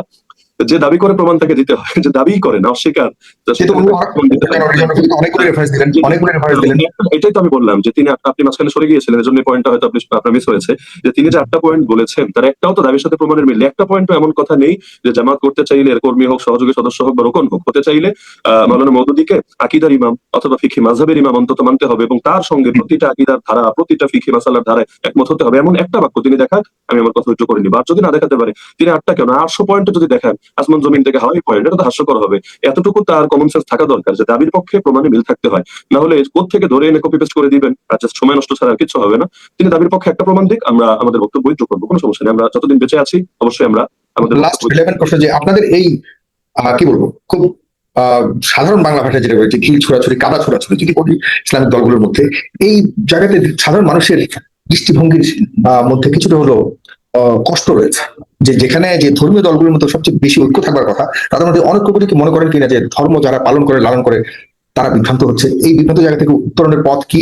এই সামনে ইলেকশন ঘিরে যে জোর করা হচ্ছে, এটা শুধুমাত্র কৌশলের জায়গায় দেখতে চাচ্ছেন আপনি, নাকি একটা ধর্মীয় এখানে একটা একতাবদ্ধ হওয়ারও প্রয়োজন বলে মনে করেন? অনেক লম্বা প্রশ্ন, আপনি বলতে পারবেন 1 ঘন্টা, কিন্তু আপনাকে আমি সর্বোচ্চ 2 মিনিট দিচ্ছি শেষ করার জন্য, প্লিজ। অতি সংক্ষেপে বলছি, সেটা হলো বাংলাদেশের মানুষ অত্যন্ত ধর্মপ্রাণ, এ মাটির শিকড়ের সাথে ইসলাম মিশে আছে। এরপর স্বাধীনতার 54 বছর পেরিয়ে 55 বছরে পদার্পণ করলাম, ইসলামপন্থীরা যে ক্ষমতায় আসতে পারেনি, এর মূল কারণই পারস্পরিক কাদা ছড়াছড়ি, একদল আরেকদলকে ফতোয়া দিয়ে ট্যাগ লাগিয়ে দমানোর চেষ্টা করে। আমি মনে করি যে বৈচিত্র্যের ভেতরে ঐক্য, বড় সুন্দর একটা শিরোনাম দিয়ে বই লিখেছেন কাজী মোতাসিম বিল্লাহ রাহমাতুল্লাহি আলাইহি, আল্লাহ তাকে জান্নাত নসিব করুন। বৈচিত্র্যের ভেতরে ঐক্য, ইত্তেহাদ মা আল ইখতিলাফ, এটা যদি আমরা করতে পারি, ইলমি মাযহাব, ইলমি মাসালা ইখতিলাফ থাকতেই পারে, 4 মাযহাবের মধ্যে কত ইখতিলাফ, কিন্তু এতটা সত্ত্বেও 1000 বছরের বেশি পৃথিবীতে খেলাফত ছিল। তো এখন যদি আমরা এটা ভাবি যে প্রতিটা বিষয় অন্য, আমি যা ভাবি আরেকজনকে তা ভাবতে হবে, কোশ্চিন কালো ইসলামপন্থীরা দেশে অগ্রসর হতে পারবে না। যদি হতে চায়, ছাড়ের মানসিকতা নিয়ে হতে হবে। এবং আমি মনে করি দূর থেকে গালিগালাজ না করে, ঢিল ছোড়াছুড়ি না করে, পারস্পরিক একসাথে এসে বসে একসাথে চা খেয়ে এই বিষয়গুলো যদি টেবিল টকের মাধ্যমে সমাধান করা হয়, বহু কিছু সমাধান হবে। যেমন এই যে আজকের আলোচনাটা, এটাও দরকার ছিল না এভাবে ওপেন লাইভে আসা, বরঞ্চ এটাও যদি আমরা পাশাপাশি চা খেতে খেতে আলোচনা করতাম, এর চেয়ে তারা সুন্দর পয়েন্টে বের হয়ে আসতো। কিন্তু এমন একটা সময় আমরা উপনীত হয়েছি যখন অত্যন্ত দুঃখজনক ভাবে নির্বাচনের কাছাকাছি টাইম, দরকার ছিল কি আর আমরা কাজ করছি কি। তো আমি মনে করি যে এই ফতোয়া, ঢিল ছোড়াছুড়ি, কাদা ছোড়াছুড়ি এগুলো বাদ দিয়ে অন্যের মতকে শ্রদ্ধা জানানোর চেষ্টা করে, ইত্তেহাদ মা আল ইখতিলাফ। সর্বশেষ আমি বলবো, সংখ্যালঘু যারা আছে, অন্য ধর্মের যারা আছে, তাদের প্রতি যে উদারতাটা সব দল দেখানোর চেষ্টা করছে, অন্তত এতটুকু উদারতা, বেশি নাই মানলাম, এতটুকু উদারতা নিজের মুসলমান ভাইয়ের ব্যাপারে যদি দেখায়, অন্য ইসলামিক দলের ব্যাপারে দেখায়, পুরো বাংলাদেশ চেঞ্জ হয়ে যাবে ইনশাআল্লাহ। তো যারা রাজনীতি করে না, এদের অনেক দায় থাকে। এই যে আপনি এত প্রশ্ন করতে চাইলেন, রেজান রফিকি ভাই এক বাক্যে কেটে যাচ্ছে, আমি তো ইসলামী আন্দোলনের প্রতিনিধিত্ব করি না, তাদের মুখপাত্র না। তো রাজনীতি না করলে ব্যক্তি হিসাবে বহু কিছু বলা যায়, বহু কিছু করা যায়, কিন্তু আপনি যখন একটা দায়িত্বশীল জায়গায় থাকবেন, প্রতিটা কথা বলার আগে 1000বার চিন্তা করে বলতে হয়। তা আমি তাকে অনুরোধ করবো, তার যদি মনে হয় যে আমরা যেভাবে রাজনীতি করছি এটা সঠিক না, আমি রেজান রফিকি ভাইকে হাত জোর করে অনুরোধ করবো, আল্লাহর ওয়াস্তে 2 হাত জোর করে বলছি, যে আপনি নিজে একটা সহি ধারায়, আপনি হন বা অন্যরা মিলে একটা সহি ধারায়, যে ধারাটা আপনারা চাচ্ছেন, এভাবে আমাদের সামনে একটা সুন্দর রাজনীতি উপহার দেন। আমরা সব বাদ দিয়ে সবাই গিয়ে আপনাদের সঙ্গে কাজ করবো, আপনাদের হাতকে শক্তিশালী করবো। তো নিজেও কিছু করবেন না, আরেকজনকে করতেও দিবেন না, এটা তো হয় না। অন্য ভুল করছে, আলহামদুলিল্লাহ, তো কাজ যতটুকু করছে 1% ভালো হলেও তো হচ্ছে, তো বসে থাকার চাইতে অন্তত একটু হাঁটা তো ভালো। আজকে জামাত ইসলামী পলিসি সামিট করলো, আপনার যদি মনে হয় তাদের পলিসি সামিট টোটালি ভুল, তাহলে আপনি একটা ডিফারেন্ট পলিসি সামিট করেন, আপনি নিজের আদর্শটা তুলে ধরেন, গোটা জাতি দেখুক, এরপর মানুষের উপরে ছেড়ে দেন। ফতোয়া দিয়ে দমাতে কেন হবে? আপনি আপনারটা বলেন, আমি আমারটা বলি, বাকিটা মানুষ বিবেচনা করুক, হয়ে গেল। আমরা সব ভুল, আমরা সব গোমরা, আমরা সব জাহান্নামী, জাহান্নামী টিকিট দিলেন, আলহামদুলিল্লাহ। লেকিন আপনারা সহিটা করেন, আমরা আপনাদের সাথে আছি, ডানে আছি, বামে আছি, আমাদের অন্তরে সংকীর্ণতা নেই, দলান্ততা নেই। আপনি এগিয়ে গেলে আমরা আপনার সাথে চলে আসবেন ইনশাআল্লাহ। আপনাকে অনেক অনেক ধন্যবাদ জনাব আলী হাসান ওসামা। আমরা প্রিয় দর্শক যারা দেখছেন অনুষ্ঠানটিকে শেয়ার করুন, আমার কাছে মনে হয় সকল ধরনের প্রশ্নের আমরা উত্তর পাচ্ছি, বাকিটা আপনারা মন্তব্য করবেন, আপনারা বিশ্লেষণ করবেন। জনাব রেজান রফিকি, আপনি বলবেন নতুন কোনো প্রশ্ন নেই আপনাদের? বিষয়টা হলো এখানে আমি দুঃখ প্রকাশ করছি, আপনার সময় তো বেশি যাচ্ছে, আমি দুঃখ প্রকাশ করছি, আপনি যতক্ষণ এসে বলেন, এরপর আমরা বিদায় করছি। বিষয়টা হচ্ছে ওসামা ভাই এখানে একটা কথা বললেন যে মাওলানা মওদুদী এবং জামাত ইসলাম এক না, তার আকীদা মানে না, তার ফিকহ মানে না, ইত্যাদি ইত্যাদি। আমি এখানে আগে 8টা যে পয়েন্ট বলছিলাম, এই 8টা পয়েন্টের আবার 3টা পয়েন্ট আপনি ওসামা ভাইকে বলছি। ওসামা ভাই তো আর হিরো আলমের মতো অশিক্ষিত না যে উনি কথাগুলো বুঝবেন না। দেখেন, জামাত ইসলামের মওদুদী যে এক, এটার 1 নম্বর প্রমাণ হলো অধ্যাপক গোলাম আজম সাপ্তাহিক সোনার বাংলা 4 অক্টোবর 1991 বলেছে যে জামাত ইসলামী ও মাওলানা মওদুদী এক ও অভিন্ন। এক ও অভিন্ন মানে কি?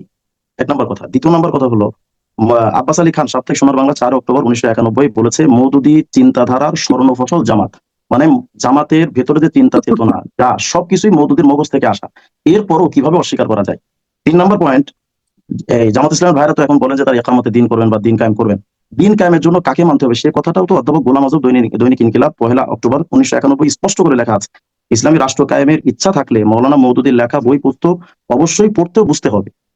তার মানে মওদুদের বই পড়া ছাড়া ইসলামী রাষ্ট্র গঠন করা যাবে না, তার মানে মওদুদের মেজাজ নিতে হবে। এরপরও মাওলানা মওদুদী এবং জামাত এক না, এই কথাটা আসলে কিভাবে বলা যায়? দেখেন এই যে আরেকটা ইয়ে আছে আমার কাছে, গঠনতন্ত্র, এটা জামাত ইসলামের গঠনতন্ত্র। আপনি যদি এই গঠনতন্ত্রের মধ্যে খুঁজেন, যারা আজকে বলে যে আমরা মওদুদীকে জামাত ইসলাম করি কিন্তু মওদুদের মানি না, এই গঠনতন্ত্রের ভিতরে আমি যদি পড়ি অন্তত মিনিমাম 10টা মিনিট সময় লাগবে, যেখানে তাদের সিলেবাস, সরি এই যে পাঠ্যসূচি, এই যে পাঠ্যসূচিটা জামাত ইসলামের পাঠ্যসূচি, এই পাঠ্যসূচির মধ্যে যদি আপনি খোঁজেন সাগর ভাই, তো দেখবেন প্রতিটা পয়েন্টে পয়েন্টে রাজনৈতিক চিন্তাধারা, অর্থনৈতিক চিন্তাধারা, এরপরে যত ধরনের চিন্তা চেতনা আছে সব ক্ষেত্রে মাওলানা মওদুদীর বই পড়া ছাড়া তাদের কর্মীদের সিলেবাসই এটা যে তাদের মওদুদীর বই পড়তে হবে। এরপরও মওদুদীর বই পড়ে মওদুদীর চিন্তা চেতনা না নিলে কিয়ামতের দিন হবে না। এরপরও মওদুদীর অস্বীকার করে মওদুদীর আকীদা মানে না, এটা আসলে কি ধরনের মানে আমার আসলে এই ভাষাটা আমি বলতে পারছি না। আরেকটা বিষয় দেখেন, আমি আপনাকে আরেকটা প্রমাণ পেশ করি।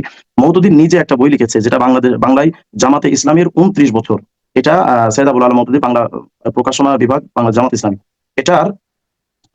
এটার মধ্যে জামাত ইসলামের 29 বছর, এটার শিরোনামে একটা বিষয় লেখা আছে যে আমার মওদুদী লিখছে, আমার দীর্ঘ 22 বছরের অবিশ্রান্ত পরীক্ষা নিরীক্ষা, পর্যবেক্ষণ, চিন্তা, গবেষণা ও অনুশীলনের ফল বা অনুশীলনের ফল, যা তখন একটা পরিকল্পনার রূপ পরিগ্রহ করে এবং সে পরিকল্পনা অনুসারেই জামাত ইসলামী গঠিত হয়। তার মানে জামাত ইসলামের মূল থিমটাই হলো মওদুদীর মগজ, মওদুদীর চিন্তা চেতনা। এরপরও মওদুদীকে অস্বীকার করে, আসলে আমার একটা জিনিস বুঝে আসে না, এটা মওদুদীকে অস্বীকার করে কেন? তার মানে কি এদের কাছে মওদুদী কি এরকম মানে বিতর্কিত, এরা নিজেরা একটা স্বীকার করে? তো স্বীকার যদি করে, ওসামা ভাই একটু আগে বললেন যেটা লিখিত দিতে হবে কেন? তারা যদি তাদের বইয়ের মধ্যে লিখতে পারে এটা, তারা যদি তাদের গঠনতন্ত্রে লিখতে পারে এটা, যে সরি তারা তাদের এই বিভিন্ন পত্রিকায়, মাসিক পত্রিকা ইত্যাদি জায়গায় যদি লিখতে পারে মওদুদী এক ও অভিন্ন, তাহলে এই জিনিসটা কেন লিখতে পারবে না যে মওদুদীর কোনো আকীদা বা ফিকহ আমরা মানি না?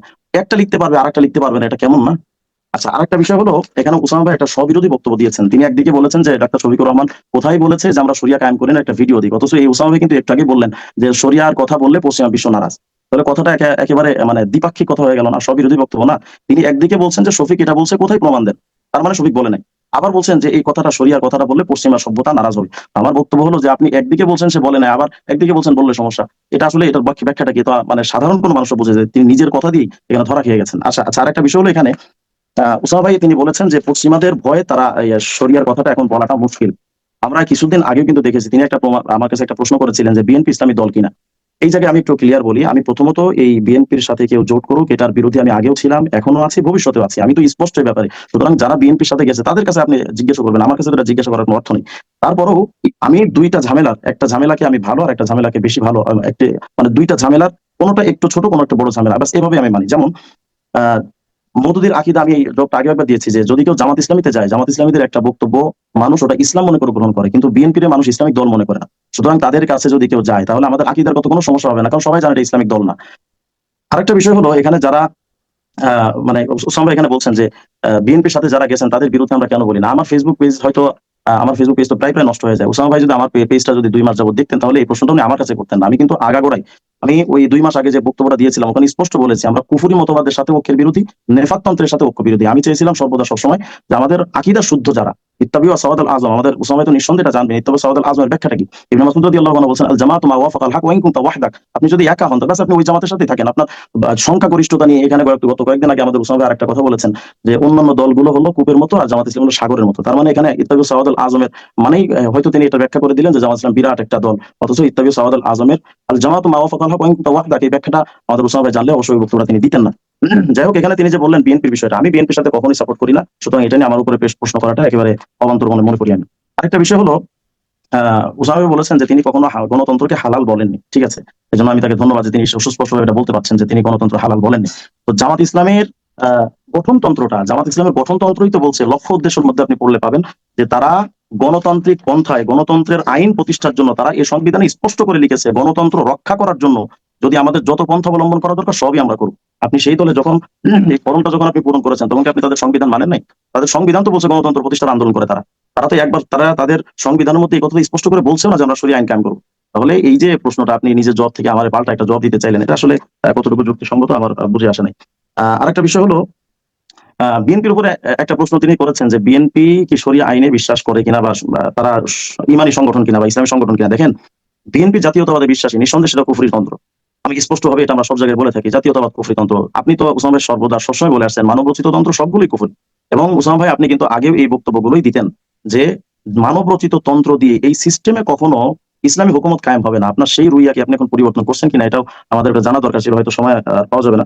যাই হোক, তারপরে আমি শেষ আর একটি কথা বলি তাই যে আমরা জামাত ইসলামীকে ইসলামিক দল যে মনে করি না, এর আসলে মূল ভাবে আমাকে আজকে যে জন্য ইনভাইট করা হয়েছিল আমি সেই আলোচনাটা কিন্তু আমার হয় না। আমাকে যখন বলা হয়েছিল মওদুদের আকীদা নিয়ে, মওদুদের আকীদা তো বলতেই পারলাম না, কারণ মওদুদের আকীদা বলার আগে ওসামা ভাই বোল্ড আউট করে দিলেন মওদুদে। সুতরাং এখানে তার আকীদা নিয়ে বলার কোনো সুযোগও থাকলো না। সর্বশেষ মূল বক্তব্য হলো আমার, জামাত ইসলাম তারা ফিকহি ভাবে আকিদাগত ভাবে আমলের দিক থেকে তারা তাদের সংবিধানে বলে আমরা সহি আকীদা মানি, কিন্তু সহি হাদিসের ধারে কাছেও তারা নাই। তারা হাদিস অস্বীকার করছে যে আমরা হাদিসকে সহি বলার ব্যাপারে যে সনদের ব্যাপারটা ইখতিয়ার করি, এটাকে তারা অস্বীকার করে, এটা সহি সনদের ভিত্তিতে হাদিস সহি জয়ীফ বলা যাবে না। ইসলামের এমন কোন ধাপ নাই, যেমন আল্লাহকে নিয়ে তারা প্রশ্ন করেছে যে আল্লাহ পাকের যে বিধানটা অর্থাৎ রজমের বিধানটা, এই রজমের ব্যাপারে তারা প্রশ্ন তুলেছে যে যদি কোনো জায়গায় অনৈতিক ছড়াছড়ি থাকে সেখানে আল্লাহর বিধান কার্যকর করা এটা জুলুম হয়ে যাবে। আল্লাহ পাকের কোরআন শরীফের ব্যাপারে স্পষ্ট করে মওদুদ তানকিয়াতের 175 নম্বর পৃষ্ঠার মধ্যে লিখেছে যে কোরআন और সুন্নাত রাসূল সাল্লাল্লাহু আলাইহি ওয়াসাল্লাম की तालीम सब पर मुकद्दम है मगर तफसीर और हदीस के पुराने ज़खीरों से नहीं है। মানে তাফসীর বোঝার ক্ষেত্রেও কোরআন শরীফের পুরাতন হাদিসের গ্রন্থ বা তাফসীরের গ্রন্থ এগুলো তাদের কাছে গ্রান্টেড না। আসলে এই ব্যাপারে আমি বলতে চেয়েছিলাম, কিন্তু ওসামা ভাই তো ডাইরেক্ট এটা অস্বীকার করে দিলেন যে মওদুদের আকীদা তিনি মানেন না। তো মওদুদের আকীদা মানা হয় না, কিন্তু তাহলে তাদের যে পাঠ্যসূচিটা, আপনি যে তাদের সদস্য হয়েছেন, সদস্য সূচির মধ্যে তাদের যে সিলেবাস আছে, আপনি সিলেবাস গুলো কি ডাইরেক্ট অস্বীকার করে দিলেন যে মওদুদের বই যেগুলো এখানে পড়ানো হয় সিলেবাসের ভিতরে আপনি? আসসালামু আলাইকুম প্রিয় দর্শক, দেশ কিংবা দেশের বাইরে যে যেখান থেকে বসে ভিডিওটি দেখলেন সবাইকে অনেক অনেক ধন্যবাদ এবং ভালোবাসা জানাচ্ছি। প্রিয় দর্শক, কথা বললেন আমাদের সবার পরিচিত প্রিয় মুখ অত্যন্ত সাহসী সাংবাদিক সাইফুল সাগর ভাই, উপস্থিত ছিলেন আলী হাসান ওসামা এবং রিজওয়ান রাফিকি মুখোমুখি। রিজওয়ান রাফিকি এবং আলী হাসান ওসামা দুইজন ব্যক্তি বাংলাদেশের পরিচিত সুপরিচিত। আলী হাসান ওসামা যিনি বাংলাদেশ আওয়ামী লীগের সময়ও তিনি নির্যাতিত হয়েছিল আমরা দেখেছি, কিন্তু রিজওয়ান রফিকি তিনি খুব একটা নির্যাতিত হন নাই, তিনি দোসর হিসাবে কাজ করেছে। এবং কমেন্টগুলো যদি আপনারা পড়েন, ফেস দ্য পিপলের যে কমেন্টগুলো রয়েছে 8-9 হাজার কমেন্ট এসেছে, প্রত্যেক সেকেন্ডে মানুষ কমেন্ট করছে, তাদের বক্তব্য জানাচ্ছে। এখানে রিজওয়ান রফিকি তাকে ঘৃণা ভরে প্রত্যাখ্যান করেছে বাংলাদেশের সাধারণ জনগণ, তার যুক্তিকে প্রাধান্য দেয়নি, তার যুক্তিকে কেই ভালোভাবে দেখেনি। এবং তিনি এই যে টকশো, সেই টকশো থেকে আসলে কিভাবে বেরিয়ে গেলেন, লজ্জা থাকলে আর কোনোদিন হয়তো মিডিয়ার সামনে তিনি আসবেন না। আওয়ামী লীগের কোনো বদনাম নেই তার কাছে, মানুষকে যারা মারছে কোনো বদনাম নেই, জুলাই অভ্যুত্থান হলো, ছাত্ররা শহীদ হলো, কোনো রকম তার কথা নেই, হাদি মারা গেল, কোনো রকম কোনো কথা নেই। তিনি এসেছে জামাতের কি রাজনীতি, সেই জামাত ইসলামী অন্যান্য দল থেকে একটু হলেও ভালো আছে। এই যে 5 তারিখের পর থেকে প্রকাশ্যে জামাত ইসলামী কোন নেতা মানুষের সাথে খারাপ ব্যবহার করেছে, মানুষকে গালি দিয়েছে, মানুষের চাঁদাবাজি করেছে, মানুষের সম্পদ দখল করেছে, জামাত ইসলামের কোন নেতা করেছে? এগুলো নেই। তারা সম্পূর্ণভাবে ইসলাম কায়েম করতে পারবে কিনা এটা পরের ব্যাপার। আমরা চাচ্ছি ভালো মানুষ, সৎ মানুষ, যারা সৎ হিসাবে দেশ পরিচালনা করবে, চাঁদাবাজি থাকবে না, মানুষের কথা বলার অধিকার থাকবে, মানুষের সব অধিকার সেখানে থাকবে, আইন প্রতিষ্ঠিত হবে। এই ওসামা টোসামা এরা আসলে কি, সরি রিজওয়ান কি আছে, এরা আসলে ভালোভাবে দেশকে, এরা ভারতের এজেন্ট রেজন যারা রয়েছে, এরা দেশকে স্থিতিশীল থাকতে দেবে না। তাদের কোনো যোগ্যতা নেই দেশকে পরিচালনা করার, অথচ যাদের যোগ্যতা রয়েছে তাদেরকে নিয়ে আলোচনা সমালোচনা করে। প্রিয় দর্শক, আপনাদের মূল্যবান মতামত কমেন্টে জানাবেন। সবাই ভালো থাকবেন, সুস্থ থাকবেন। ভিডিওটি শেষ করছি, আবার দেখা হবে ইনশাল্লাহ। আসসালামু আলাইকুম।